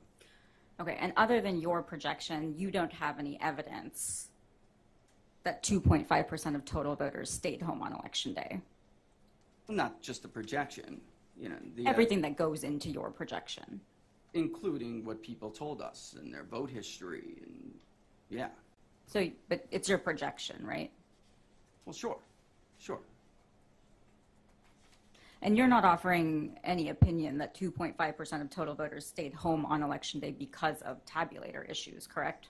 Well, my opinion is it's when you look at Joe voter, for politicos, it might be a little hard to understand how, average people would react if they were listening to their friends or they saw on social media, they saw in news reports.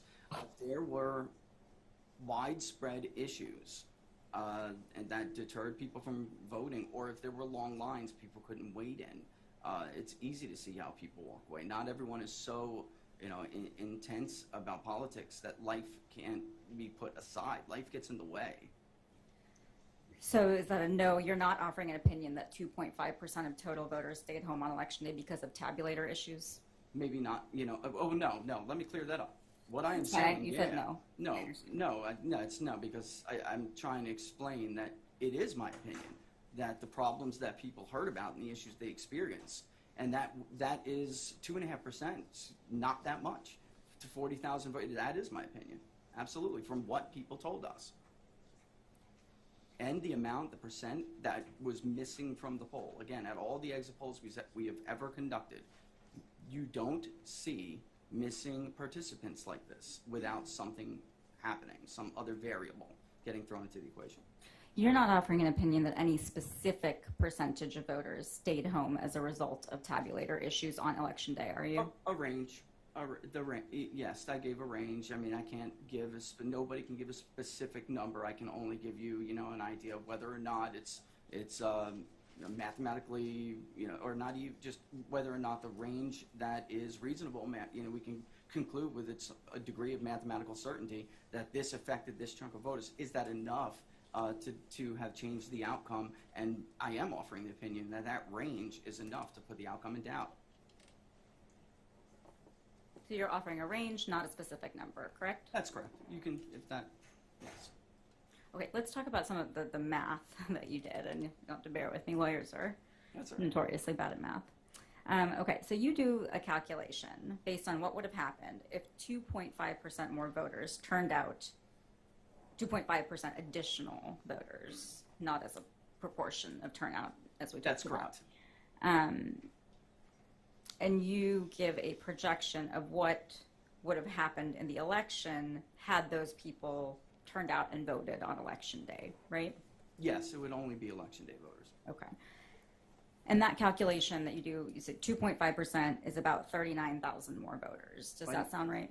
Well, I know, yes, it does. But the 2.5% is, you really shouldn't focus on that. The point is the range of the share of election day vote. How many voters would have needed to turn out? How many more voters to push the overall share of the election day voter, as opposed to those who dropped off in a box, those who voted by mail, to push it within a certain, basically I'm looking for the low of my range. So we estimated it would be over 1/5, could be a quarter of the vote was election day vote. As, by the way, Model 1 does in the 2022 Maricopa plan. It could have been that high, which would have pushed election day voters from 250 roughly to 300, much closer to 300. I'm looking for the bottom of that range, which is roughly 20 to 22%. I understand that you're looking at a range. I understand your opinion. I'm not asking you about that. I just want to talk about the actual calculation that you did. Okay. So the number that you used was 2.5%, and that was about 39,000 more votes on election day. Does that sound right to you? Roughly, yeah. Okay. As of election day, there were 2.5 million registered voters in Maricopa. Does that sound right? Yes. Of those, 1.3 million had already voted before election day, right? Those are all those early votes that were already cast. Leaving about 900, a little less than 900,000 voters who would have been eligible to vote. That's true. You're gonna need to fix my math if this is wrong, but 2.4 minus 1.3, I think, is about 1.1 million voters. Wait, say that again? We said there were 2.4 million total registered Oh, voters in yes, yeah, Maricopa. but we have to remove the election day votes that, go ahead. I understand what you're saying. Yes. Well, let's just take it step by step so we're on the same page. So of those 2.4 million, 1.3 million had already voted by election day. That's those early voters, non-election day voters, correct? There was more than that, though, if you count those who dropped by Dropbox Okay. and voted in person early, right? Sure, that whole number. So that would have left about 1.1 million voters who could have voted on election day. Sure. And we know that 250,000 of those voters did vote on election day. But nobody has a perfect voter file, so you can't get to 100% turnout. So when the difference between your 1.1 and where I'm going with it's less, is that there are voters who just aren't going to show. These are not high propensity voters.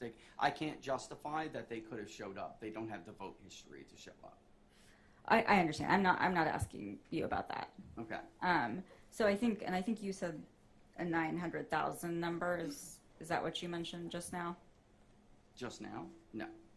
Okay. So let's just back. So 250,000 people voted on election day. Does that sound right? In Maricopa? Roughly, yeah. Okay. And taking out the number of people who had already voted before election day, so adding that group up with the people who actually did turn out on election day, that leaves about 900,000 voters in Maricopa who ultimately didn't vote in the election. Does that sound right? Yeah, ballpark, yeah. Okay. Now, 2.5% of those voters, that's not 39,000, right? No. That's about 22,000. Yeah, I mean, I'll take your word for it. I used a calculator. Yeah. So we have a ballpark of 22,000 votes. Yeah. Using your 2.5%. Yeah. Okay. And you say that the vote splits on election day, you give a range, but you say, about 70% broke for Miss Lake and about 30% voted for Governor-elect Hobbs is one of the ranges that you use. Is that right? It's not I'm sorry, not a range. It's a specific number. Yeah, yes, there are specific numbers. I was being actually conservative with those numbers. The first tabulated batch from Maricopa was a much higher margin. And just to be clear on the math before, it did 2.5% of what had been voted already, just to show whether it was plausible. It's not a matter of what's left. We know what's left out there as far as who is still eligible to vote. So I wasn't using that 2.5% as that, I see what you were saying, but that's not the relevant math. The relevant math is whether or not there is enough voters to push the overall share of the election day vote. The 2.5% you're focusing on a lot. That's not the point of the number. You didn't pull 2.5% out of the air. I was just trying to show how small of the vote that had been cast would have needed to been changed. It's not, the relevant number is the percentage of people who did not participate and whether or not there still would have been enough eligible voters out there that could have pushed the share of the election day voter higher. And then that would have changed the outcome because of the margin. And I didn't pull 70% out of thin air. That is the vote total. She had won among the group of voters we're talking about in question.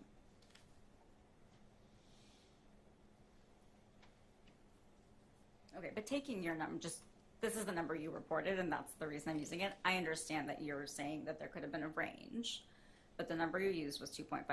So I just want to make sure we're understanding what that 2.5% actually means. So that's what these questions are about. I understand. Okay, so taking your number, the 2.5%, of the voters who could have been left to vote on election day, that's actually about 22,000, not 39,000. I'm talking about the entire electorate. The entire with that too, and that you're again, the math is still the math.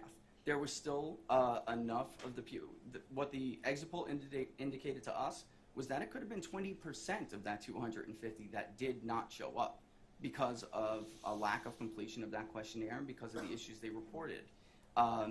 Again, if that's the case, would there be 50,000 votes remaining, from those who already voted early versus those who voted by election day? And there would have been 800 plus thousand.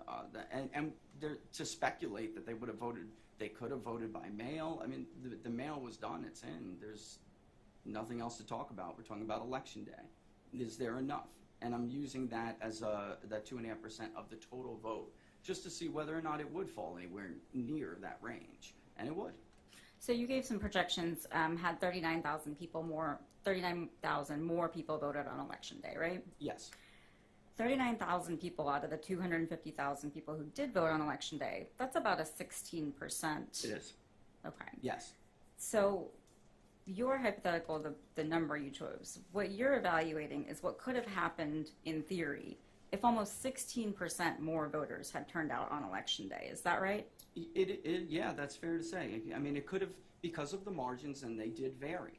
For instance, in some of the draw three, she won 80% of those votes. It wasn't 70. I was being conservative with that 70%.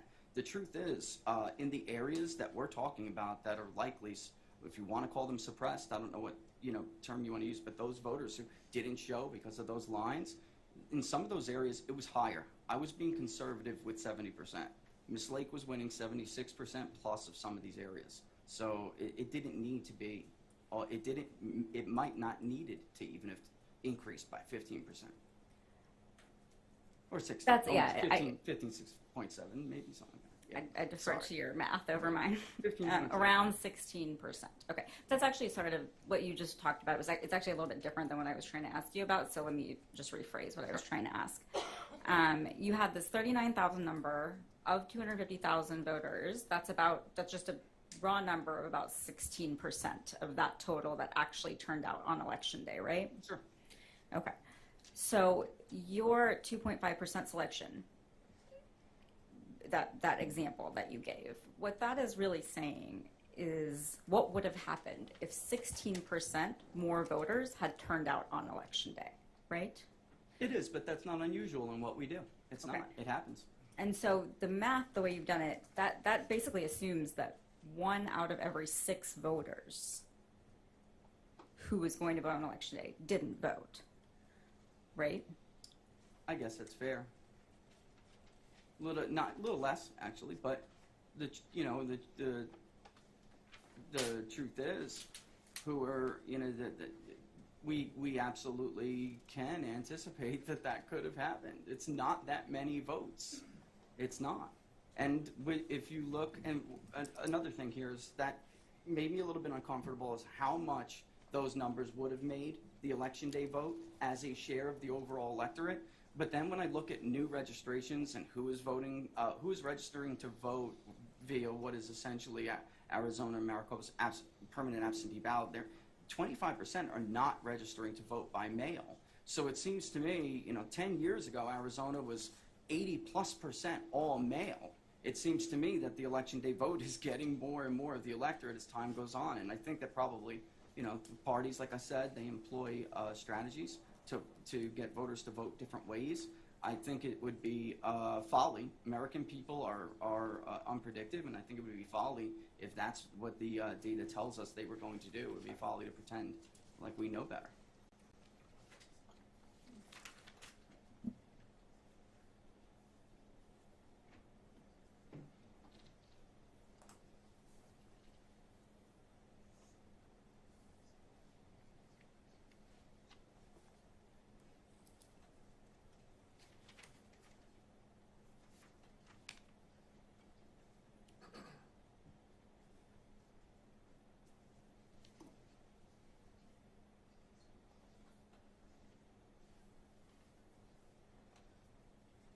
In your direct testimony, you used the term disenfranchised. What did you mean by that term? I think if governments can't do everything in their power, there are always problems on election day. There's always going to be something that turns up. But if this was normal, then I would see this in every exit poll I do. This was not normal. This is the first time this has ever happened to me. The first time. So I can only assume these people, I mean, when you hear the frustrations in their voice like we did, there's no other word for it. Okay, so by disenfranchised, you mean the people who chose not to vote? I would argue they didn't choose not to vote. Again, they may have chose not to vote early, but that's their right. They chose to vote on election day, and they were not provided ample opportunity to do so. This one gentleman's going to stick in my head forever. He showed up, it was 7:13 in the morning, and he said, you know, I'll vote after work if I can. I don't know if he did or not, and to be fair, but he didn't take the exit poll. And I think just one last question for you. You have no knowledge that anyone from Maricopa County or otherwise intentionally tampered with the printers or tabulators, correct? Not my purview, ma'am, no, correct. Although I will say this, when you look at it by congressional I'm sorry, district. you said, Oh, no, you're right.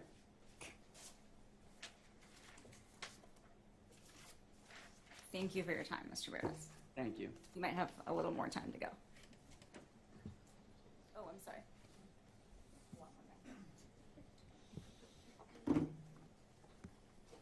Morning, Mr. Barris. Good morning. How long have you been working in the polling industry? Altogether, about 8 years. Did you start 8 years ago, or was there a For my gap? own 6. 6. Did you start 8 years ago, or was there a gap? I understand what you mean. So the last 8 years of your professional life, you've been working in the polling industry, is that From correct? 2014 on, polling and elections, correct? How familiar are you with the challenges to the polling industry, technical and otherwise, that precede 2014? Only from research, sir. You testified earlier that even the Associated Press has broken away from traditional polling practices. Is that correct? That's correct. Traditional exit polling practices. That was your testimony. Okay. Are you aware that they've also broken away from traditional polling practices from pre-election? For pre-election day polling? Yes. Do you know why? They moved to a different panel, response biases, various, I imagine, like everybody else. But you're familiar with the technical issues, with the changing behavior of the American people with regard to cell phones rather than Yes. landlines, working people out of the home, people answering in the home, random digit dialing, no longer That's used right. and stuff? So because of those changes, polling, specifically in the last 25 years, has been notoriously flawed, correct? Not all of it. Some of it, Most of it? most of it. Yes.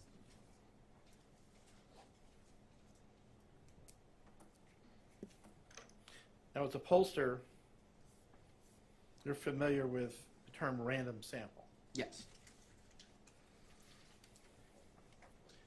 And my understanding from your report is that you sampled or attempted to sample 813 voters in the state of Arizona? No, 813 just in Maricopa. 813 just in Arizona. It was a statewide survey. That was what represented Maricopa. And how many voters in Maricopa?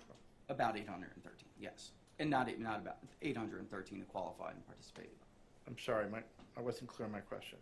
How many registered voters are there in Maricopa County? There are about 2.4 and change, almost 2.5, I would say. And would you say 813 is a sample size that would give you a significant amount of confidence in the outcome of that? You know, I do, and the reason I would say that is because we're looking at certain subgroups of the population. It is a midterm, so admittedly, not everybody is going to come out and vote. There are people who have vote histories that support that. That's part of projecting the projections we use for turnout goes into the sampling errors, the calculations we do for sampling errors. But 813, there are polls out there right now from before the election that did 800, maybe even less for the state of Arizona, not just Maricopa. What confidence level did you attribute to your 813 sample size? About 3.5%, Plus or minus? plus or minus. And you said there were 2.4 million voters in Arizona? Yes, Maricopa County? but there's not going to be 2.4 projected, to turn out.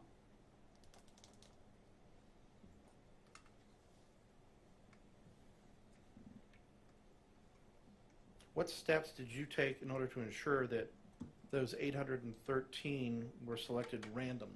That's a great question. We use a vendor, a national voter file database, and in this case, it is national, but we obviously just stuck to Arizona, and they draw a random sample off of the voter file, and from there, when we contact them, it is randomly selected. So I understand from your testimony that you did not select the random sample, is that correct? Well, of course I did. I mean, every vendor. Just testify that a vendor did, is that correct? No, the Your vendor Honor, is I the would data ask that source. the, It is randomly selected. Okay, so Your Honor, may I object? I would just ask that counsel allow the witness to finish responding before he interrupts them. Here's the way it has to work. Okay. Your attorneys on the other side are going to have the chance to ask better questions. So, like I said before, wait until the question's completely asked. And there may be an objection. So if you see somebody stand up, it's a clue an objection's coming. Give me a chance to reply before you Yes, answer. Your Honor. Then I'm going to let Mr. Liddy give him a chance to answer before you ask the next question. But if you're asked a question and you can answer it yes or no, you should answer it yes or no and move on. And then other questioning later will maybe clarify further the answer. Okay? So, next question. Mr. Barris, I apologize if I misunderstood your response. I now understand your response to be that you got the universe of registered voters from a vendor, but it was you yourself that did the random sampling.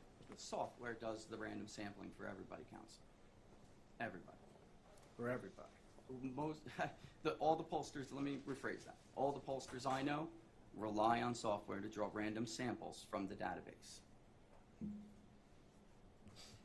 I'm Now, not sure. Now, when you collect a random sampling, you're going to assume that some of those people that were randomly sampled are not going to participate in the poll, correct? Absolutely. So in your original universe, it exceeded 813? Yes, of course. Yes. If I understand you correctly, yes. And then you assume that those who declined to participate in your poll and that those who, I want to ask a compound question. You will assume that those that you invited to participate in your poll but chose not to, their behavior would be the same as those who did choose to participate in your poll, correct? Not always. And that's why we're big proponents of larger samples because people are different. And for instance, a more educated voter of the same party would be much more likely to participate than somebody who's non-college educated, even though it's the same party and they may appear to be the same kind of voter. That's a no? Yes, but that's a no, I would imagine, yes. Go ahead. So when you get responses, you're not assuming that people who did not respond were going to behave in the same manner as those that did respond.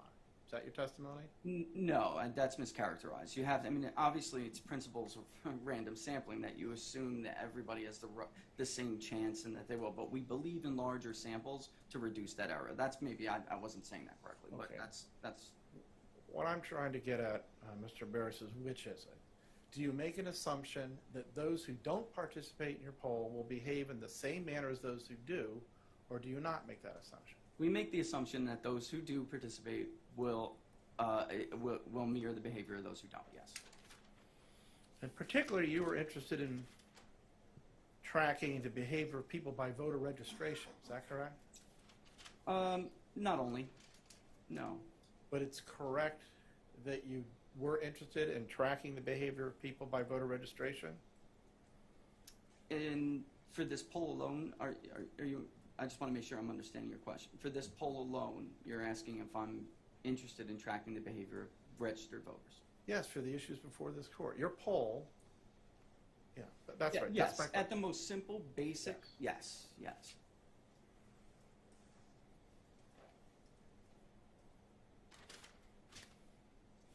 I think you testified that in addition to party registration, there are many different variables that can impact the behavior of a voter, correct? Correct. Did you test for those in this poll? Give me an example. Well, let's say that in a previous election, there was a candidate for statewide office who was registered a Republican prior to 2022. And then in 2022, there was a candidate for statewide office who, upon winning the primary, feigned to have a dagger and slaughter the supporters of that other Republican.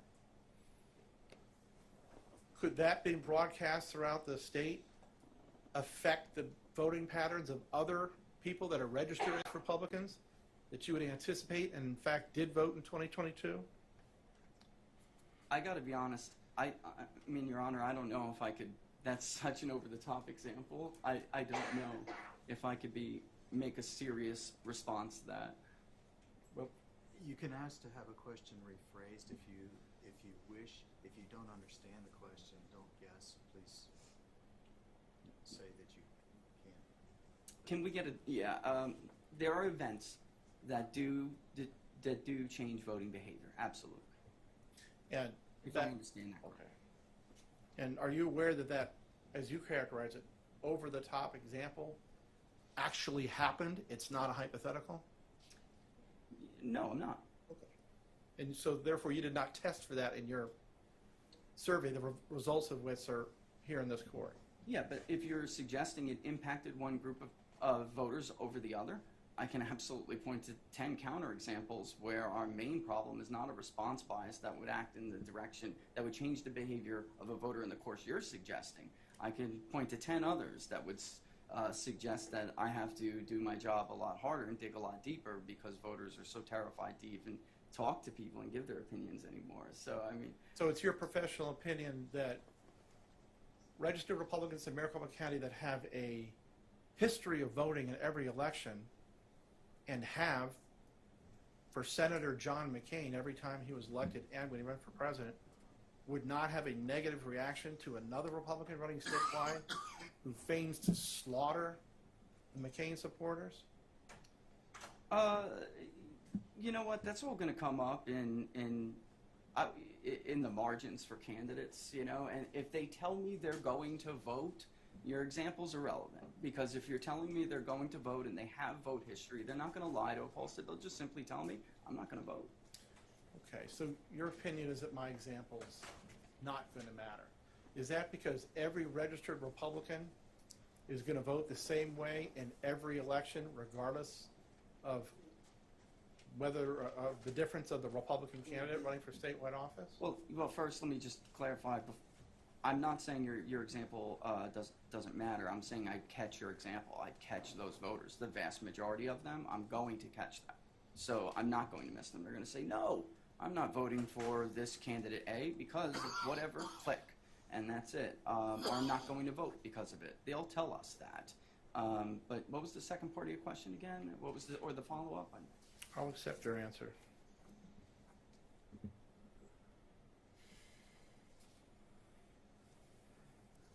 Your general conclusion is that fewer Republicans voted on Election Day than otherwise would have, but for the problems of the printers and perceived problems of the tabulators. Is that correct? I would say general issues that led to long wait lines. That's what we heard from the voters. No, I can't, just nail down one. That's not my, that's not my purview. And I believe you testified that your research is based upon your study of the behavior of these registered voters in previous elections in Maricopa County? Yes, it's fair to say. And did you track as a variable in your survey the wait lines of other midterm elections, such as 2018 to 2014, Sure. 2012? Sure. And compared them to presidential election turnouts as well. Well, what was the wait time of this Oh, I thought data you looked at 2012? I thought when you're saying weight, I thought you meant how much weight is given to turnout for different, when you're modeling. Weight lines, you're being specific to wait times. That's correct.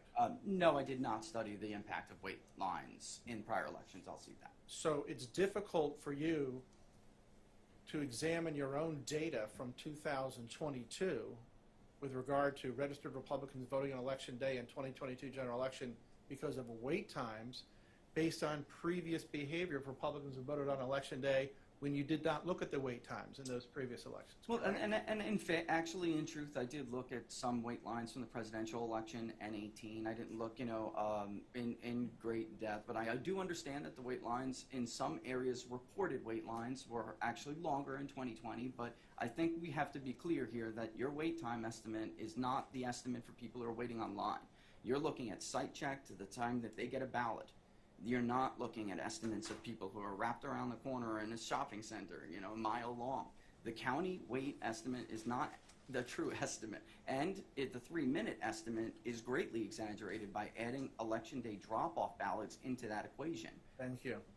So is it your testimony that you did not account for the wait times in the midterm elections of 2012, 14, and 18? I would just say anything beyond a 4-cycle rolling 4-cycle average, which is what we do, I would not have looked at now. And if I may, there's a reason. No, it's for that. okay. You already answered the question. I have another one. Is it your understanding that Republican vote out on 22 was low? Republican vote in 22 was low? No, it was high. In Maricopa County. It was still high. It was. Turnout was very strong for Republicans in Maricopa. And to what do you attribute your opinion that it was very strong? The turnout rates versus the Democratic Party, for instance, Republicans absolutely outvoted Democrats as a turnout rate, 80+%, 80 probably. I haven't looked at the latest because the numbers have changed, but probably I wouldn't be surprised to hear if it hit mid-80s, while Democrats were much lower. Mid-70s. Mid-70s? Okay.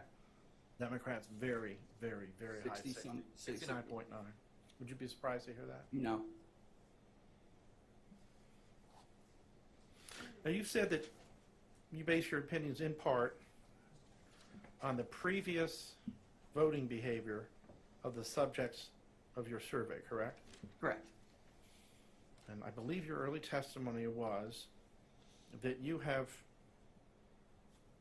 perceived a difference in voting behavior of people who vote from the early voting list, who vote by mail, and people vote Election Day. Is that correct? That's correct. And you base that on examining their voting behavior in previous election cycles? It's starting now to become a trend, but I base it on the actual vote totals that we're seeing come in, and that's part also on Election Day. We do get real-time results at my company, so I can actually see, as Maricopa tabulates, what those election results are. So when I'm going to compare that to our work on the exit poll to see how accurate we were. So, for instance, in Maricopa or statewide, what was Ms. Hobbs's margin when all of the early vote was reported, and we'll go and we'll see how close we are in the exit poll, for instance. So you've based your opinion in part on the previous voting behavior of people who have voted early in Maricopa County as opposed to people who voted on Election Day. Is that correct? That's correct. And I would. And that's Yeah. the answer. And did you account for a political party or a political campaign urging voters who already are on the permanent early voting list and have their ballots to not turn them in and vote on election day? I did. I did try. I mean, we definitely looked at that. And I- did you make the assumption that the behavior of voters on the permanent early voting list who have a history of voting early were going to change their behavior in 2022 because now they were going to vote on election day? A great deal of them told us that, yes. So then your assumption that people's behavior tends to be the same, whether they vote early 2 or 3 or 4 cycles back versus 1 year, is non-valid, correct? No, I think you're misinterpreting. I mean, if they're going to vote at all, they're going to vote based on prior behavior. How they vote by method changes a great deal as time goes on. I would say from 2020 on, we're really experiencing a very drastic change in how people, certain groups, are deciding to vote. And I think you testified that in Arizona, or Maricopa County, I don't think you were clear, but according to your results, that vote by mail is getting less and less and less popular. Well, I don't know if we can call that a trend yet, but it does appear from the last 2 cycles that it will be, yes, that's true, just to be. Would it surprise you? Not with that- everybody. But Would it surprise you that early voting popularity has exploded in Arizona? I don't know, what are you basing that on? You know, Data, early voters? Yeah, I would, because the people who registered in the last 2 years, newly registered voters in Maricopa County are registering to vote less as an early vote than had.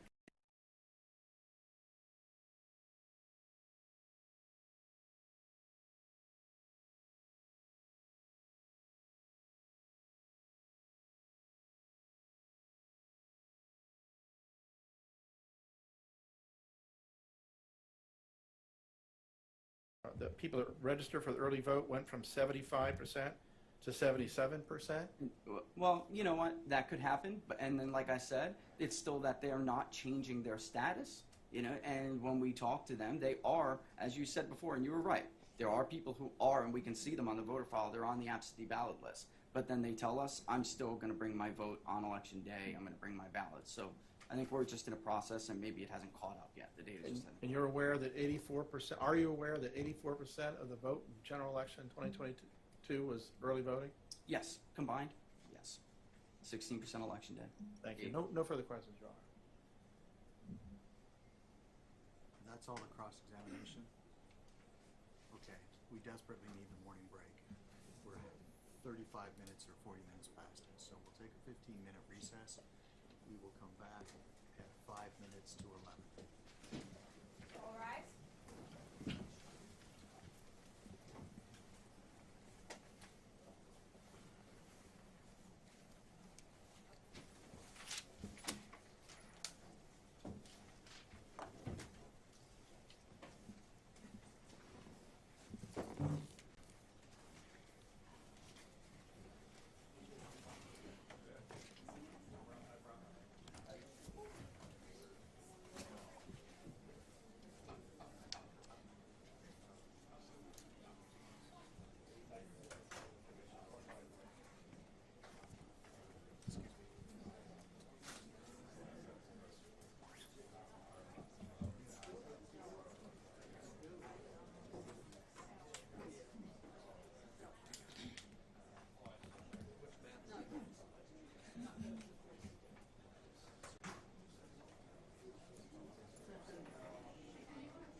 The witness, the transfer onto the flash drive?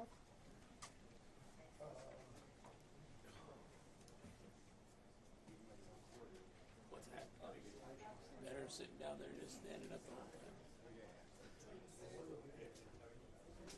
You guys want water? No, I'm good, thank you.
CV 2022-095-403, Lake versus Hobbs et al. Present for the record are the parties or the representatives and the respective counsel.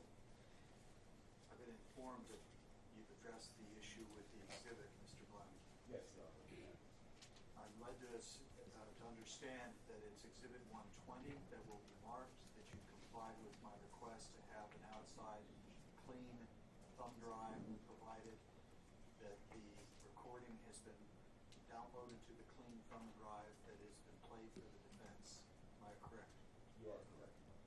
And you wish to offer that as Exhibit 20 to be admitted into the record, correct? I wish to offer Exhibit 120 to be admitted to the record. Any objection from the defense? Your Honor, beyond the standing objection with respect to the 807 issue, I would also note a foundation and relevance objections. The witness who reportedly received the voicemail never testified about what document was referred to in there and laid no foundation for its admission. Okay, I'll give that the relevance that it's entitled to, but I'm going to admit it over objection. Thank you, Your Honor. All right, Exhibit 120 is admitted. All right. I believe where we left off was the redirect. Yes, Your Honor, I have a few brief questions. Thank you, Mr. Olson. Mr. Barris, has your polling company ever been ranked by any professional organizations? Yes. And which professional organizations ranked your company? Well, it is my understanding it's being ranked by Real Clear Politics right now. The only other bipartisan group, I would say, that has looked at our work thoroughly and ranked it is Election Recon. They're a forecast website. And what was your ranking by Election Recon? Big Data Polls number 2.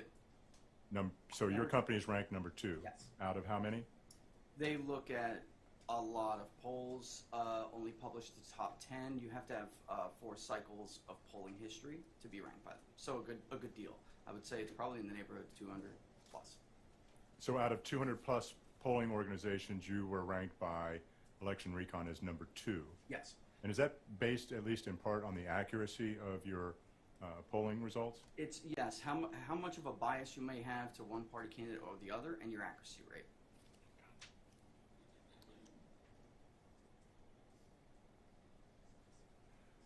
In your cross-examination, counsel asked you a number of questions about hypothetical issues that might have arose on election day that could have affected turnout.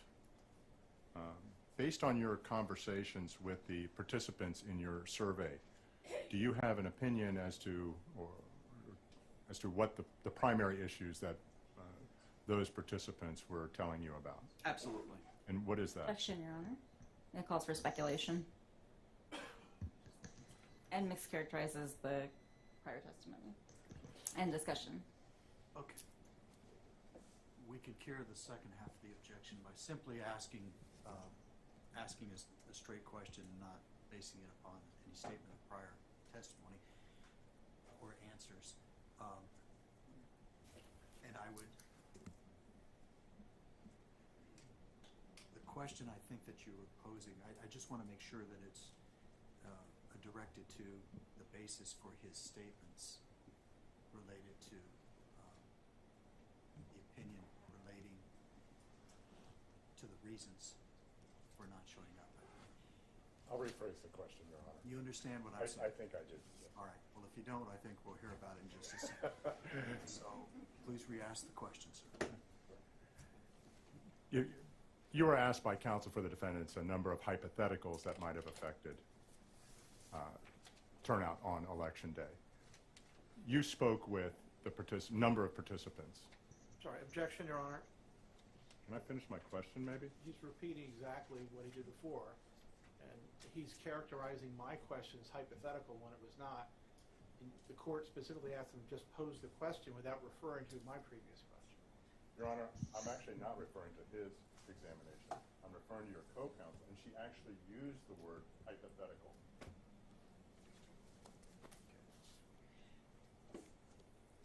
I'll overrule it, let you re-ask the question along the lines that you're asking.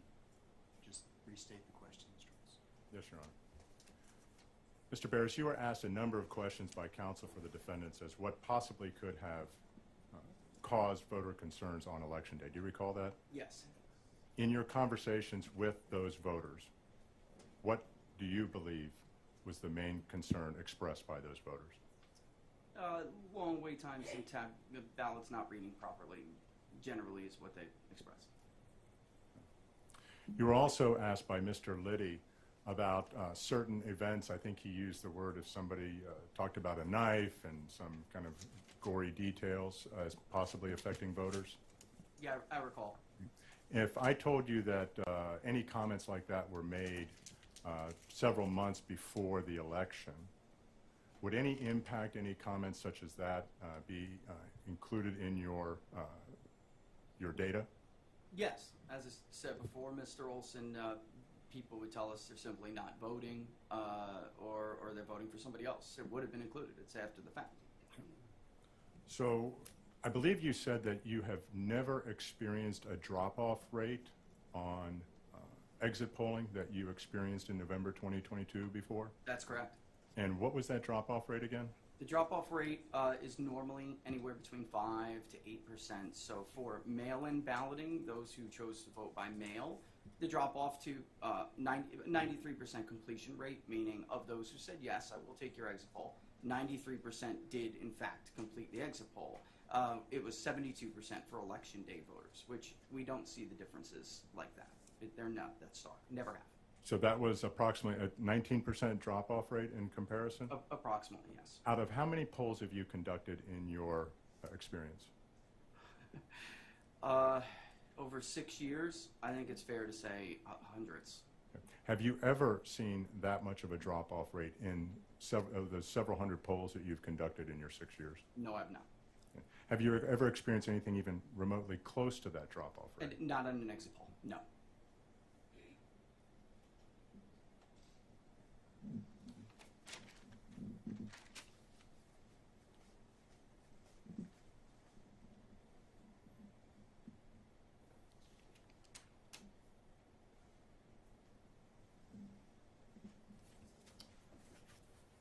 Thank you, Mr. Barris. Your Honor, we have no further questions.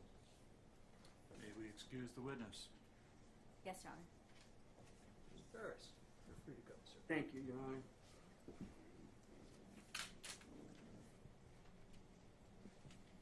Okay. Counsel, have we attended to all the exhibits that the plaintiff intended to offer? Yes, Your Honor. Okay. Do you have any further witnesses or testimony? No, Your Honor. So the plaintiff rests. Yes, Your Honor. Thank you. Defense. Thank you, Your Honor. We'll call our first witness, who's Kenneth Mayer, and he'll be joining us by the Teams link. Very well.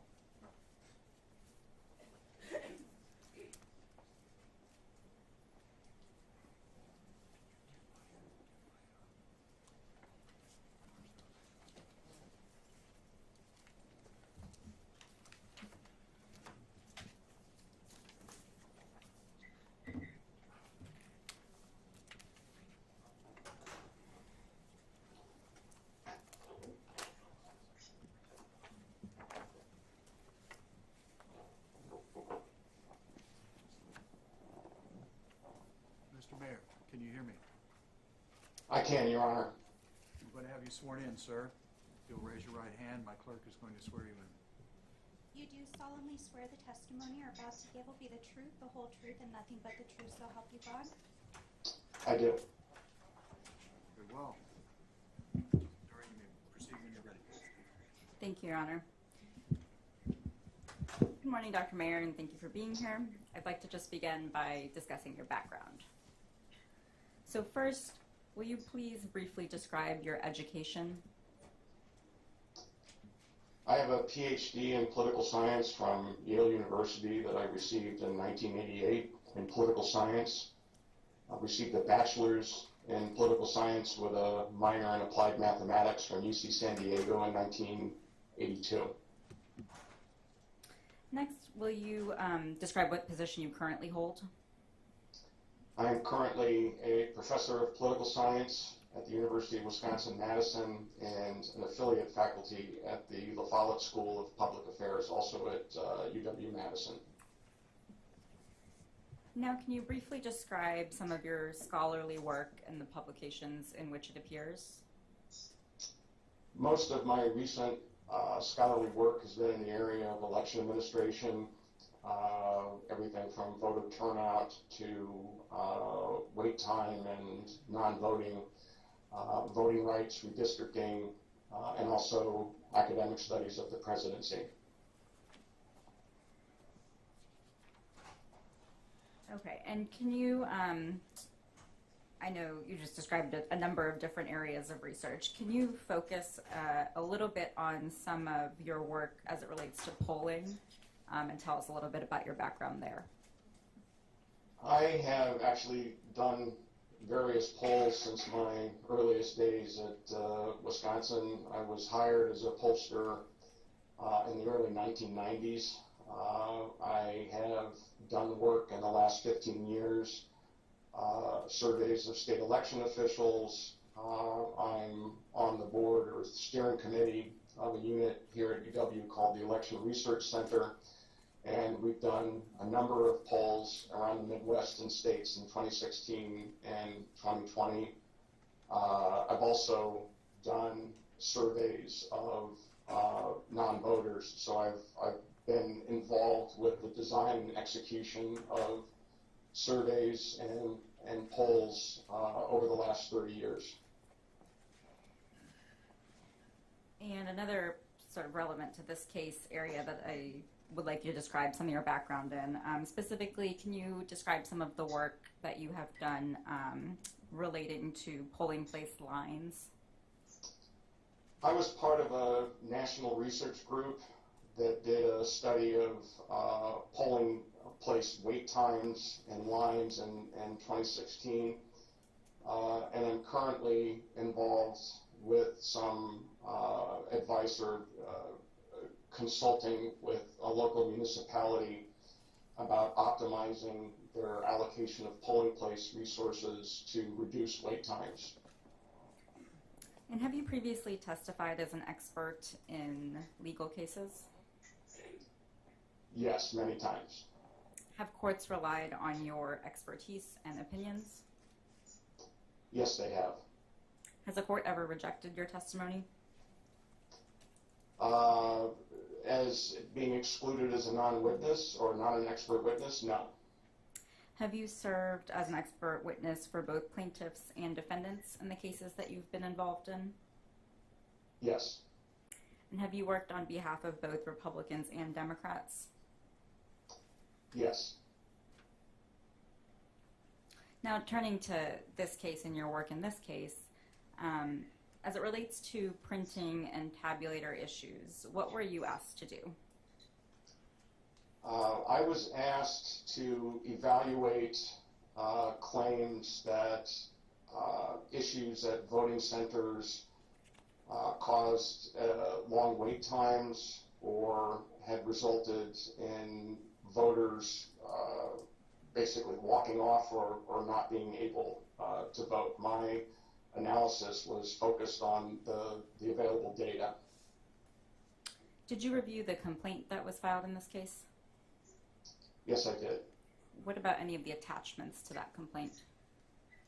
I reviewed the attachments with respect to a number of the affidavits that or declarations that voters had filed, and also reviewed the report of Mr. Barris. Have you watched any of the testimony that's been given in this case yesterday and today? Yes. Have you watched all of it? Yes. So as it relates to the question that you analyzed, what is sort of your high-level opinion?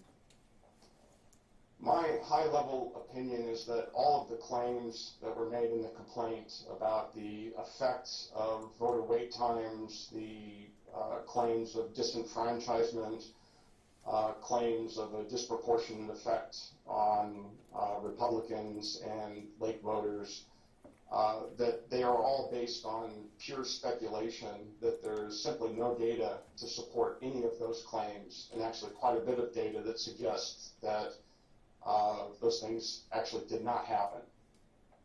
Okay, let's now discuss sort of the specifics of what you base your opinion on. Are you familiar with reconciliation and provisional vote data? Yes. Just generally, what is that?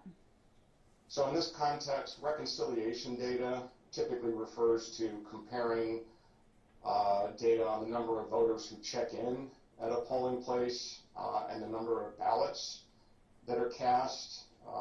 Provisional vote data, there are a number of circumstances in which people will present at a polling place, and for one reason or another, there are questions about their eligibility, and rather than turn them away, after the Help America Vote Act in 2002, polling places are required to let them vote provisionally. They cast a ballot, and then after Election Day, election officials try to figure out whether or not they were eligible. And if they're eligible, if they find out or conclude that those voters are eligible, the ballots are counted. Otherwise, they're rejected. And what about reconciliation data? What is that? Well, that's the comparison of check-ins and ballots, which will provide information if there are people who check in at a polling place. When they check in, they show their ID, they identify themselves, and the number of ballots that are cast, and those numbers should line up or be close. And did you examine reconciliation and provisional vote data in this case? I examined the summary data reported by Maricopa County. And what did that data show? It showed that there were, I think the numbers are, there were 170 voter difference between the number of people who checked in and the number of people who cast a ballot. And we don't have information about why they were not, or they did not cast a ballot, either a ballot that wasn't counted or a potential walk-off. So that gives us an idea of the number of people who, for example, might have presented at a polling place and because of trouble with the ballot or trouble with the tabulator, simply left without putting their ballot into door 3. I also looked at the provisional vote data, the summary data produced by the county, which shows the number of provisional ballots that were cast in the county. And what about, did you look at any data about voters who perhaps checked in at one voting location but then didn't ultimately vote there and voted somewhere else? Yes. So there is a process that voters who check in at a voting center and for one reason or another have trouble turning in their ballot, or there was a tabulator issue, they didn't want to use the door 3. They had the opportunity to actually check out of a vote station and go to a vote center and go to another vote center. And it would also show up that if someone checked in at a vote center and for whatever reason didn't submit a ballot that was tabulated and they actually left the vote center without checking out and went to another vote center, that's also something that will show up in the data, because then they'll be in the registration system twice, once where they checked in initially and once where they checked in a second time.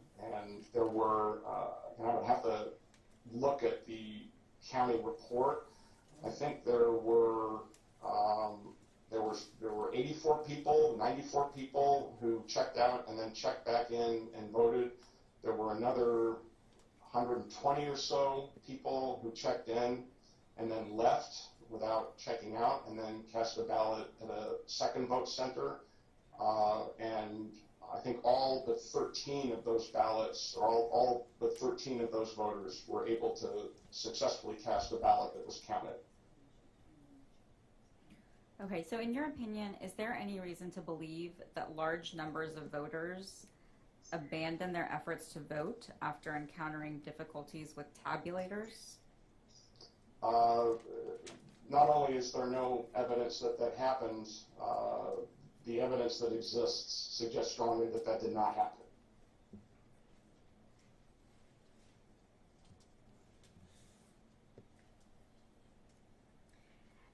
And I think you mentioned this already, but the voters who perhaps did encounter an issue with a tabulator, did they have another option of how to submit their ballot for counting?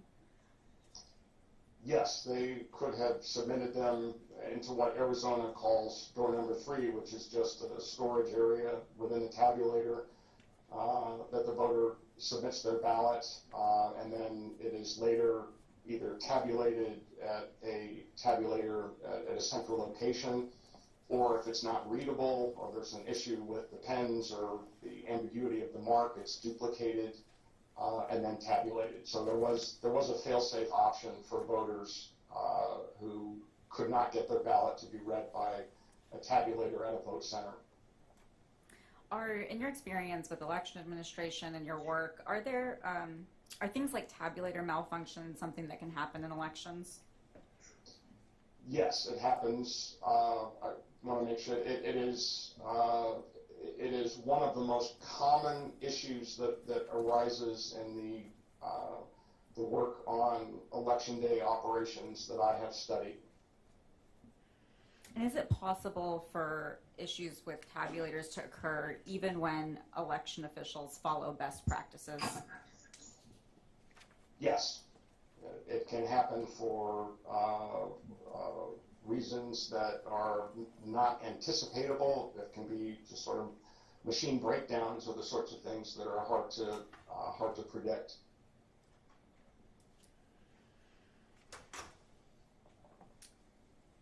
When tabulators do break down, is that a reason to suspect that the integrity of the election results are somehow compromised? No, it's not. Are you familiar with the Cybersecurity and Infrastructure Security Agency? Yes, I am. What is that? It is a unit within the Department of Homeland Security that was created to address critical infrastructure problems and cybersecurity problems, and I believe it was in 2017 when election infrastructure was declared a critical infrastructure. It became part of the purview of that unit within DHS. Has that agency put out any information or guidance on sort of how to think about tabulator malfunctioning and whether that has any effect on election integrity? Yes, they have. They put out information that provides their conclusion that when you have a paper ballot, that's a physical record, and that's universally agreed to be the best way to secure the integrity of elections, because you have a physical representation of the vote. And they put out information to combat misinformation that says that the fact that there's a paper ballot means that tabulator malfunctions actually don't undermine the integrity of elections, because even if one tabulator is not able to count a ballot, the ballot is still there. It can be counted. So in the view of CISA, a tabulator problem does not compromise the integrity of an election when you have a paper ballot. Okay, so to kind of wrap up this part of what we've been discussing, did you find any evidence that large numbers or any specific number of voters were disenfranchised because of the tabulator issues that occurred in Maricopa County?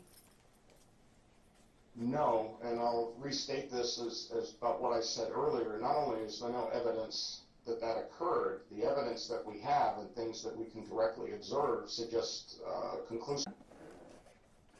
Working with the data that the county produced, it does indicate that there were long wait times, sometimes exceeding an hour and a half or 2 hours at some vote centers.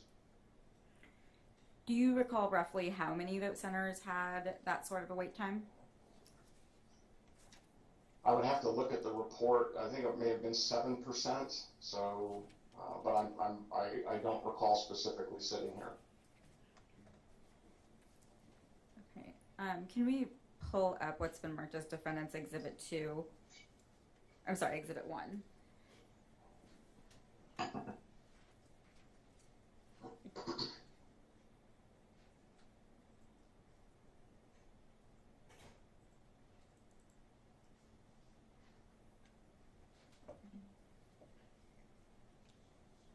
And we can turn to page 8.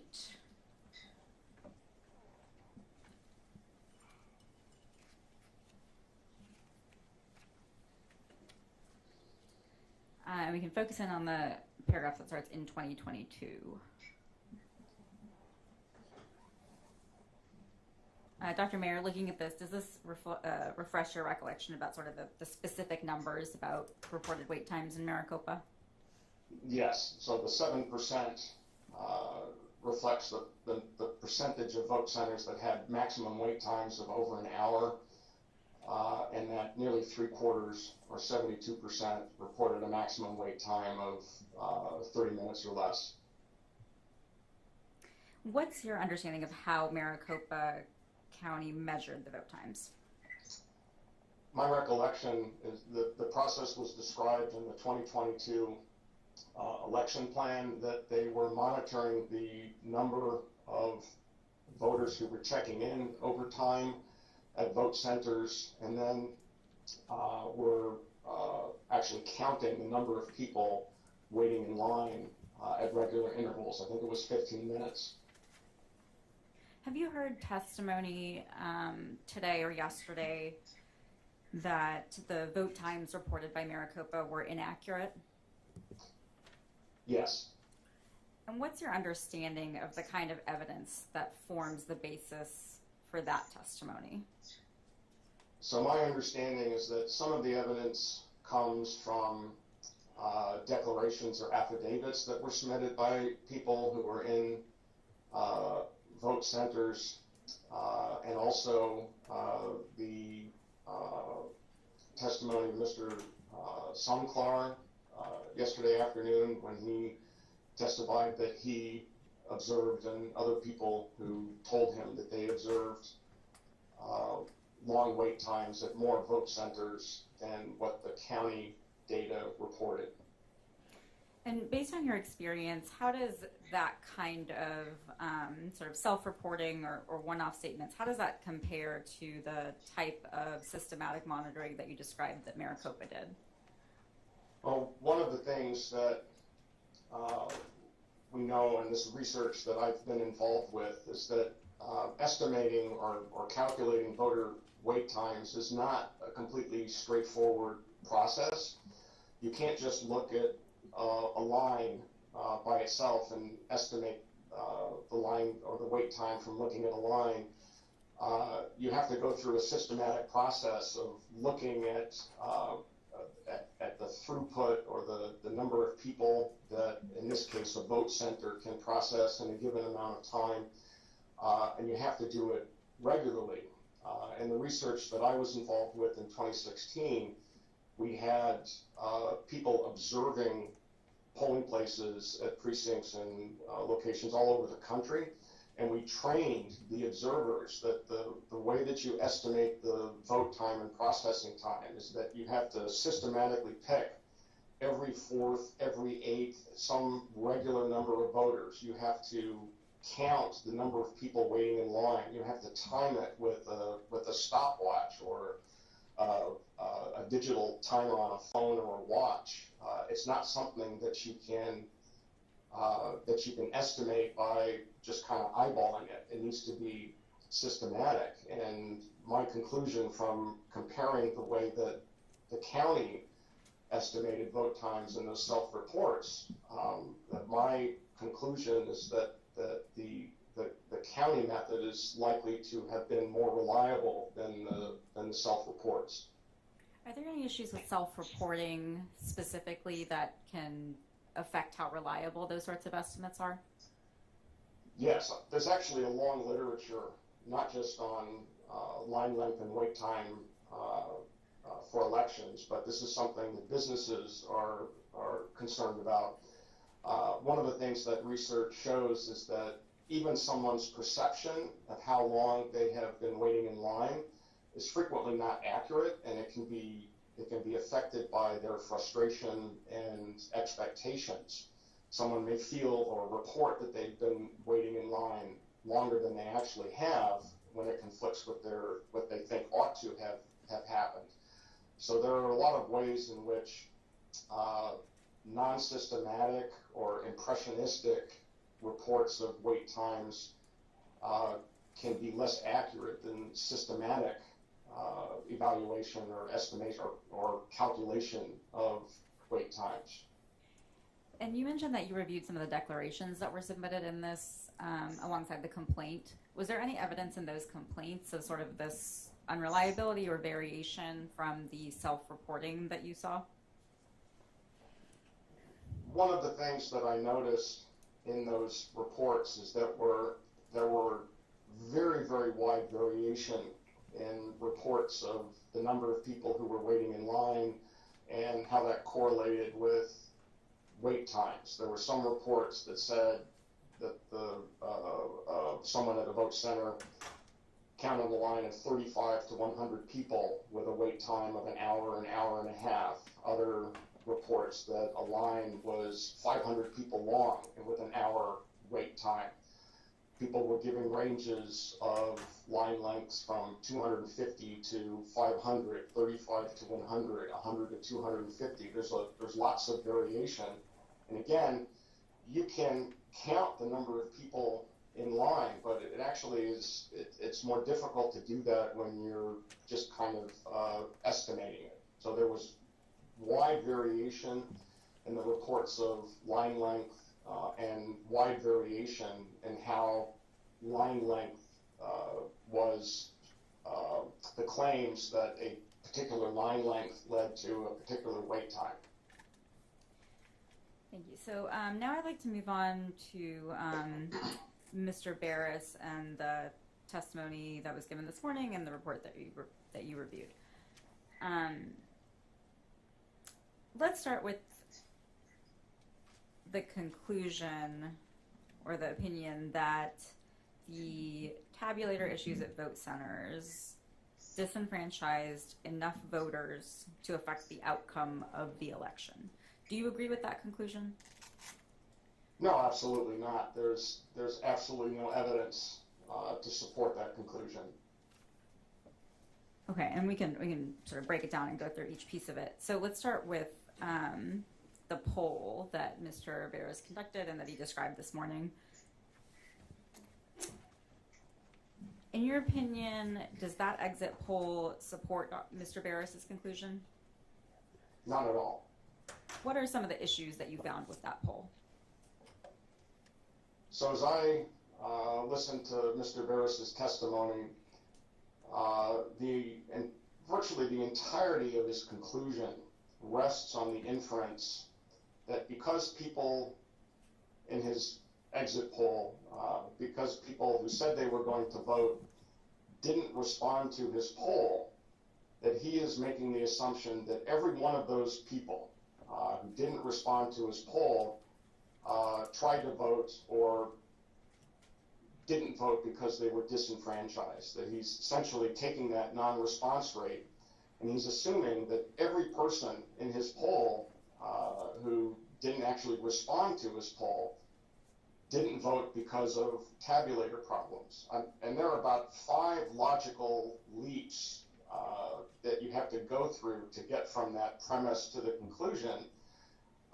And there's just no evidence to support that contention. It's just a series of assumptions and speculation. Can you give some examples of other reasons that somebody might not have ended up responding to that poll? One of the reasons is that people often say they're going to vote when they are not going to, when they don't vote. There's research from 20 years ago that shows that when you validate vote records, and again, when you are doing an exit poll or you're connecting with a voter or a registrant because of being able to identify them in a voter file, you know who they are, and you can follow up and see if they actually voted. And there's research from sort of the early 2000s that show that sometimes 25, 30% of people who say they're going to vote actually don't vote. So that's one possibility, is that the people who said that they were going to vote didn't vote. So that's one possibility. Another is that the people who fall into that category say that they're going to vote and then don't vote. There are all kinds of reasons why the effects might be different for different types of voters. You might have someone who votes absentee be more likely to respond positively and vote, as opposed to someone who is telling you what they might do 2 or 3 weeks in the future. There can be a proximity effect where someone who was just asked to participate in the poll and agreed to it, and they complete the poll in a couple of days or a week, they might be more likely to eventually respond to the poll and participate when they just voted, as opposed to if they're going to vote on election day, and that act might be 2 or 3 days, a week, 2 weeks, 3 weeks in the future. So there are all kinds of reasons why someone might say that they're a likely voter and then not vote, or say they're going to participate in the poll and agree to participate in a poll and wind up not participating. Based on your experience, if a poll had an unexpected non-response rate, what would that tell you about the poll?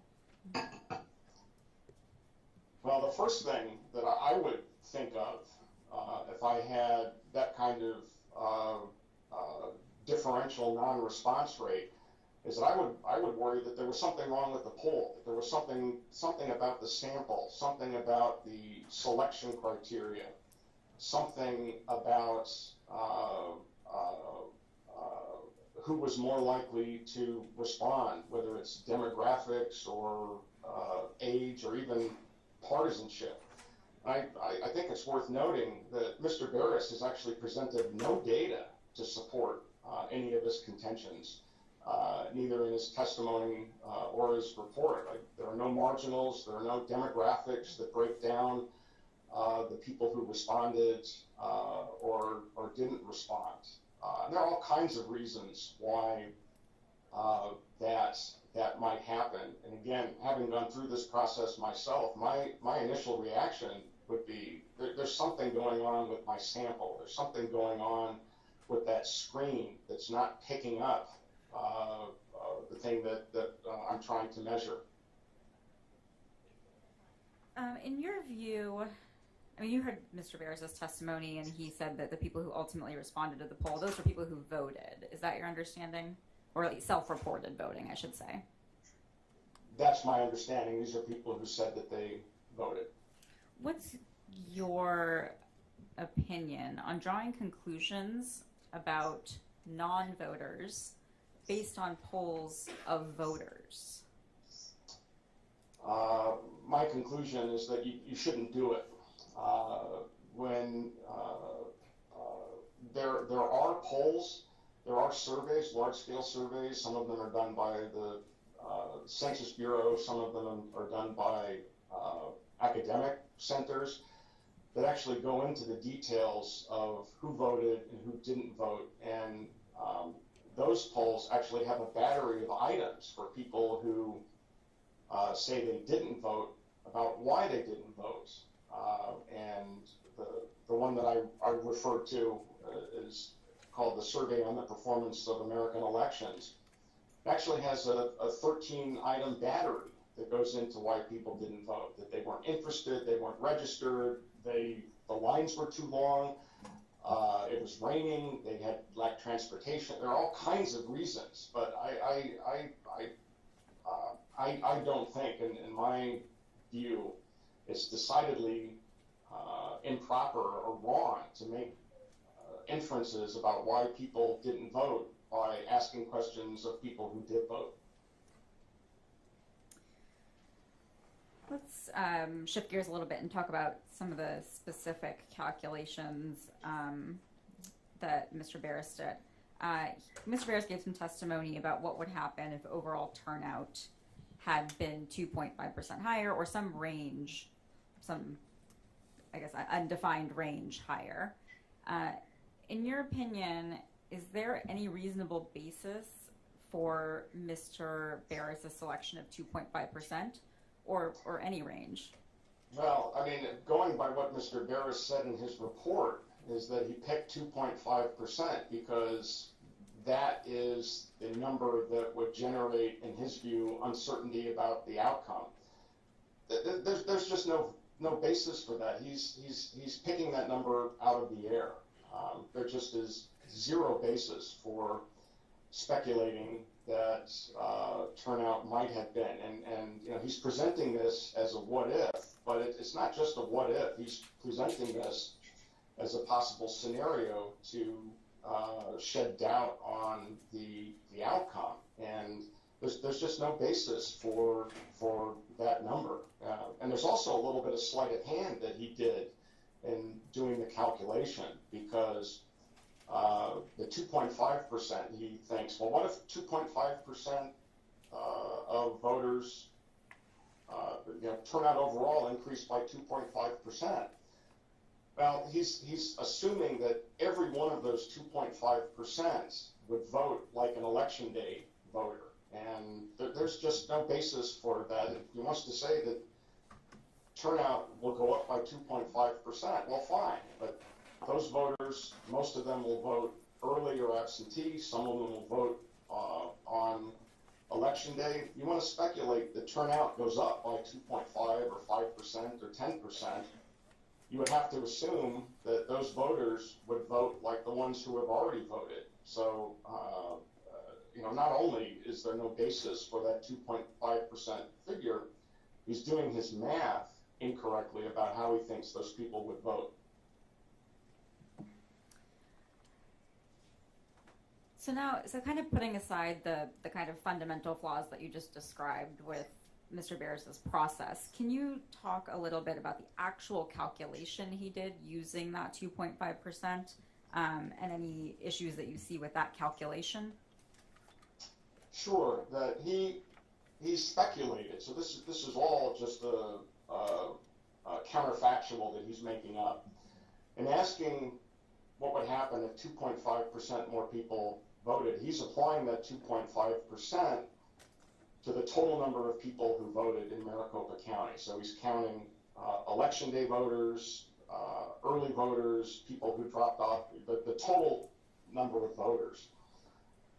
When what you would have to do, if you were thinking about what a 2.5% election day turnout difference would make, you would have to think about who hasn't voted, taking the population, the registered voters minus the people who have voted absentee or early, minus the people who voted on election day, minus the people who dropped off their ballots on election day, minus the people who voted provisionally.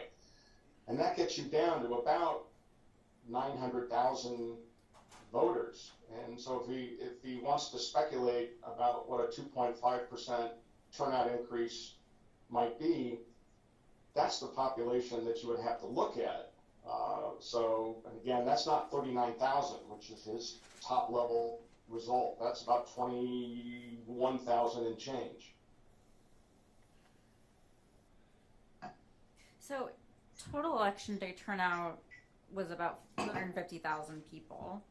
Had there been 39,000 more voters, what sort of increase in election day turnout are we talking about there?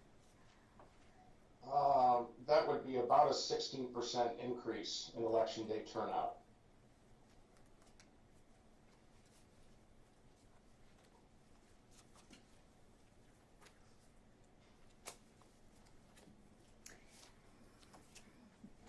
What, just briefly, Mr. Barris, I think, used terms like a reasonable degree of mathematical certainty or other phrases like that.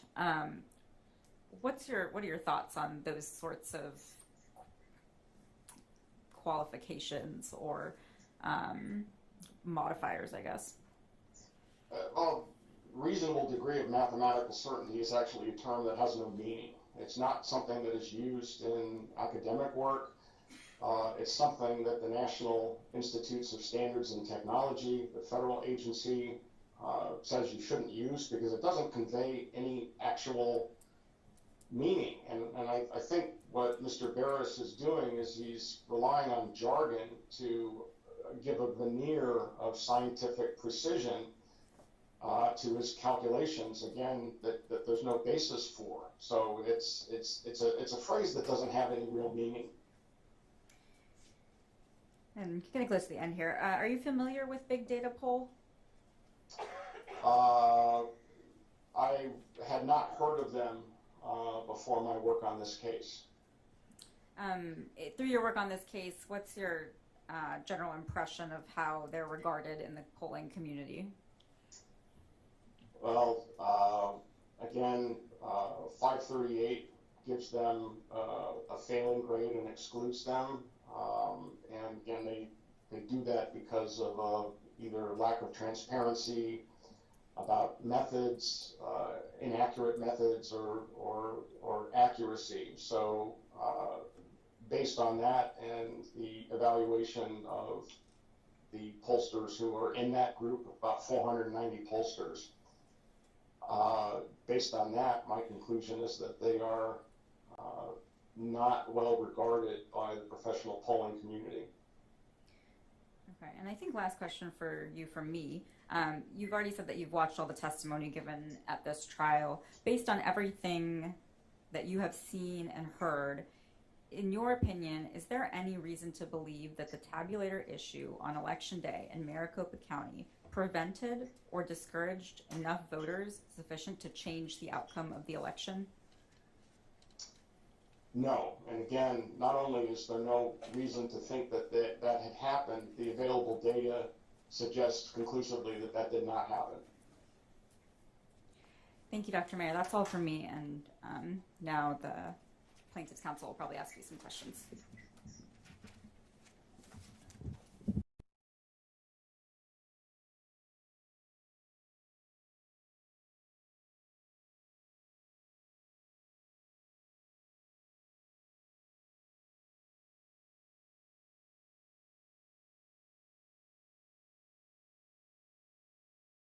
Which is Defendant's Exhibit number 1, I believe.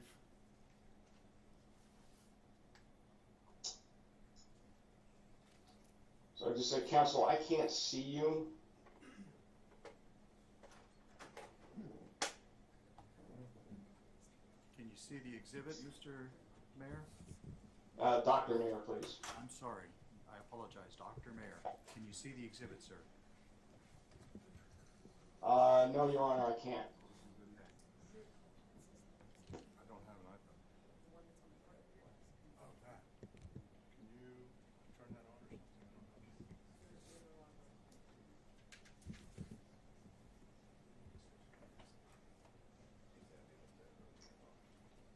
I can see it now.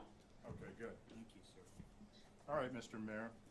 Let me read you the first paragraph of your report. You state, and you drafted this report before the court sustained the certain claims in this complaint, correct? I'm sorry, I don't understand the question. What date did you draft this report? I believe I submitted this report on Monday, the 19th. Did you know that the court had sustained certain claims made in plaintiff's complaint before you submitted this report? No. Okay. So in your report, you state in the third paragraph, the allegations are reminiscent of false claims made about the 2020 election, in which former President Donald Trump and his supporters made absurd arguments about election fraud in multiple states, including Arizona. As was repeatedly found by federal and state courts all over the country, those claims were based on completely unreliable data and evidence and contorted basic facts about election administration into fanciful conspiracy theories. You see that, sir? I actually can't see that in, Do you recall making those, The- do you recall making that statement in your report? yes, Okay.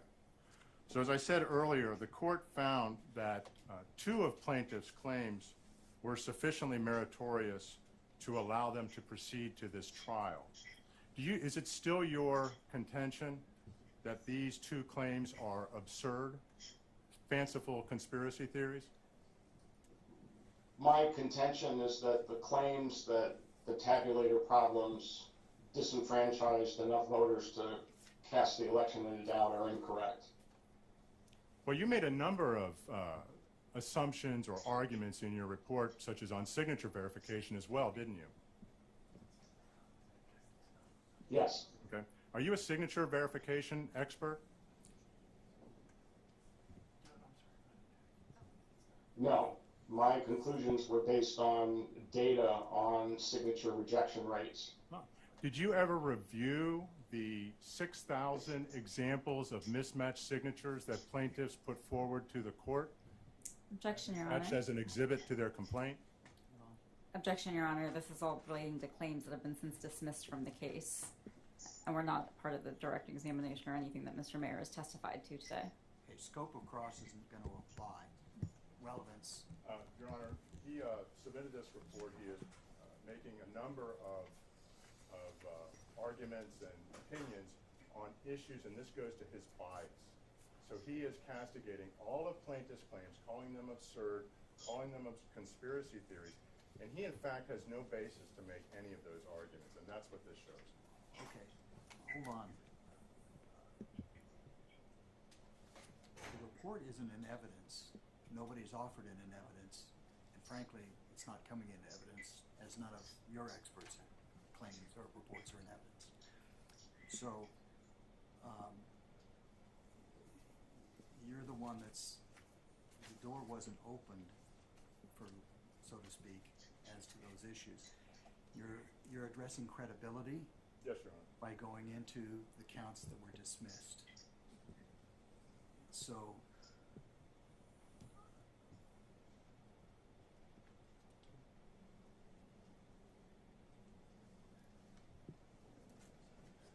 I can give you some leeway in terms of addressing his opinions as they relate to a baseline for who he is and where he draws his experience from for rendering opinions, but we're not getting into the weeds related to the minute details of why certain claims were dismissed or not. Fair enough? Yes, Your Honor. Okay. Thank you, Your Honor. All right, Mr. Mayor, you claim to be an expert in a number of things. I'm curious, as an expert, is it important to rely on relevant data before you render an opinion?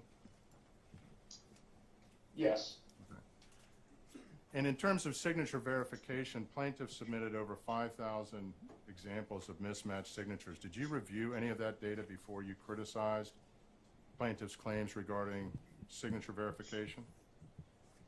my claim was based on the data on signature matching rejection rates in Arizona and in jurisdictions around the country that engage in signature matching. So you didn't, so the answer is no, you did not review that data, correct? That's correct. Did you review any of the sworn testimony of the actual signature reviewers who were reviewing signatures for Maricopa County in the 2022 general election? Objection, Your Honor. Yes, Relevance, the data he's referring to is from the 2020 election, which is not before this court. No, Your Honor, I'm referring to the sworn testimony of signature verifiers for the 2022 general election.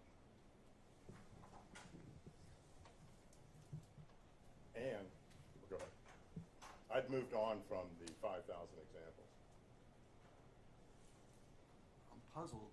I have this look on my face because I read the affidavits and I must have missed those thousands of signatures. The declarations that we submitted, the three from the signature verifiers, testified under oath as to rejection rates that they were performing for 2022 signature verification. Okay. No, granted, now with that explanation, I understand what you're asking but that wasn't what you asked. I'll rephrase With all that. respect, I think if you were talking about did he review the affidavits of people who reviewed signatures in the 2022 election, you can proceed. Okay. Thank you, sir. Mr. Mayor, did you review the declarations of the three signature verifiers for the 2022 process in Maricopa County? I believe I did. And do you recall those witnesses testifying to rejection rates that they were performing and observed between 20 and say 40%? That's what I recall. Okay. Do you think they're lying about that? My conclusion was based on those rejection rates were hundreds of times higher than the actual rejection rates in Maricopa County, Arizona, and jurisdictions around the country that use signature verification. I'm not making a claim about whether or not they're telling the truth or lying. I'm saying that those reported signature verification rates are wildly higher than rates that have occurred historically in jurisdictions around the country. Okay. But you've never personally inspected signatures in Maricopa County? That's correct. Are you an expert in anything related to cyber? I'm not offering a conclusion about anything related to cybersecurity other than the sources that I cite in my report. Did you examine any of the ballots that were used in the 2022 election? No. Are you aware that plaintiff's cyber expert examined ballots used in the 2022 election? That's what he testified to. So you are aware of it? Yes.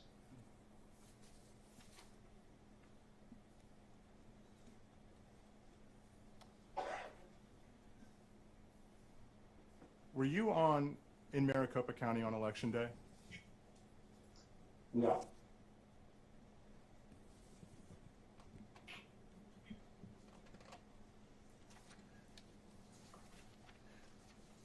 So you didn't observe any of the events that occurred on election day? That's correct. You gave some testimony on the reported wait times of Maricopa County. Do you recall that? Yes. What did you do to verify the accuracy of Maricopa County's data? I relied on the data that was reported by the county. So you did nothing to verify the accuracy of that data, correct? That's correct.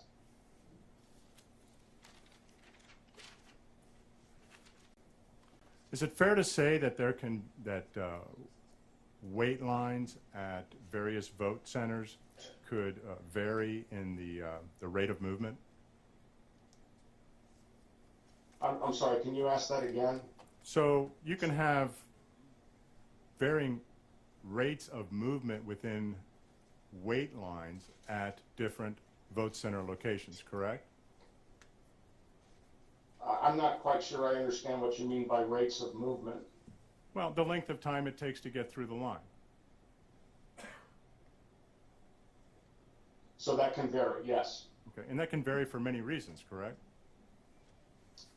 That's correct. So, for example, if tabulators at one center were down 80% of the time compared to another center where the tabulators were down maybe 10% of the time, that could cause the wait times to vary, correct? That's correct. And so a variance in wait times wouldn't necessarily just be because of some supposed issues with self-reporting, correct? It's possible, yes.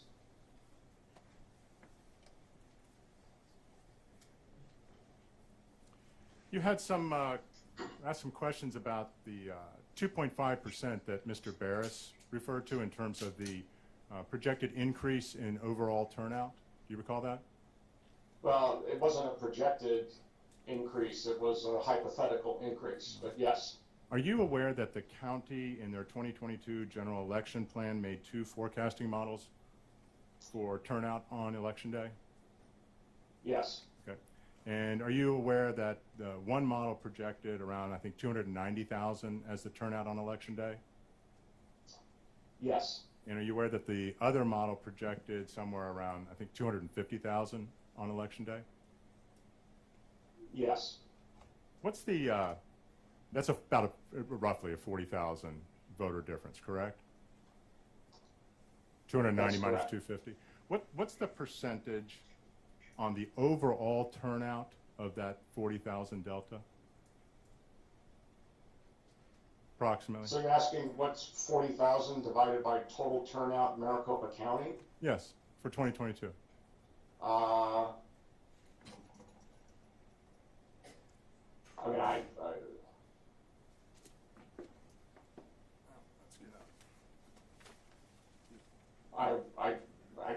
trying to do the math in my head. It's looks like it's about 3%, maybe a little bit less than 3%.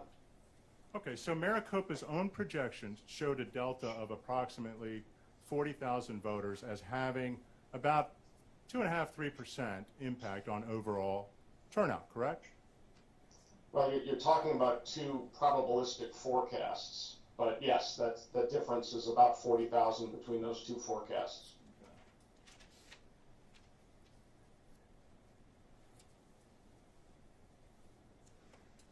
You testified that it's speculative to think that Republicans would be disproportionately affected by increased wait times and what even Supervisor Gates referred to as chaos on Election Day. Is that your testimony? I'm not sure that was my testimony. I don't think I said that when I was testifying. Well, did you testify that it was speculative that Republican turnout on Election Day would be affected disproportionately by issues arising on Election Day? With respect to turnout, yes, that's speculative. Okay.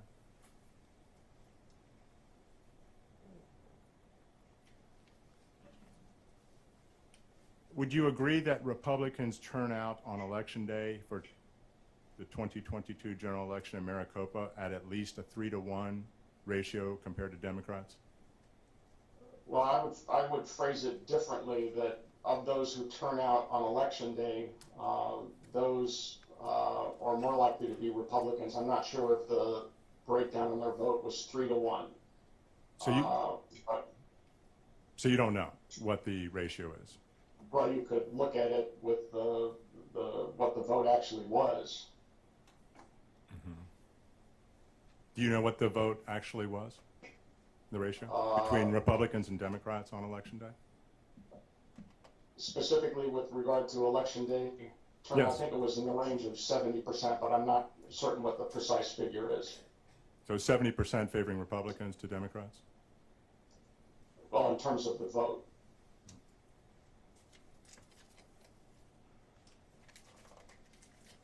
You gave some testimony about the reconciliation procedure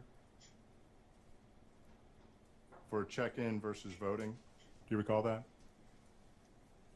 Yes. Would that data include voters who simply looked on TV and saw a long line or heard reports on social media about long lines and decided not to go and vote? Or would it include that data? It would not include. It would not include that.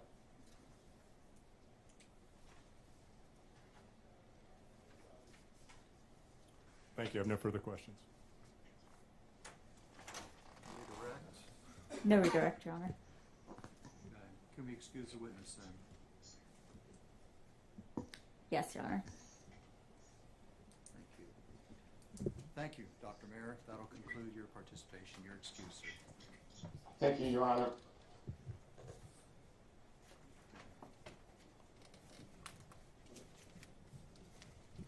All right.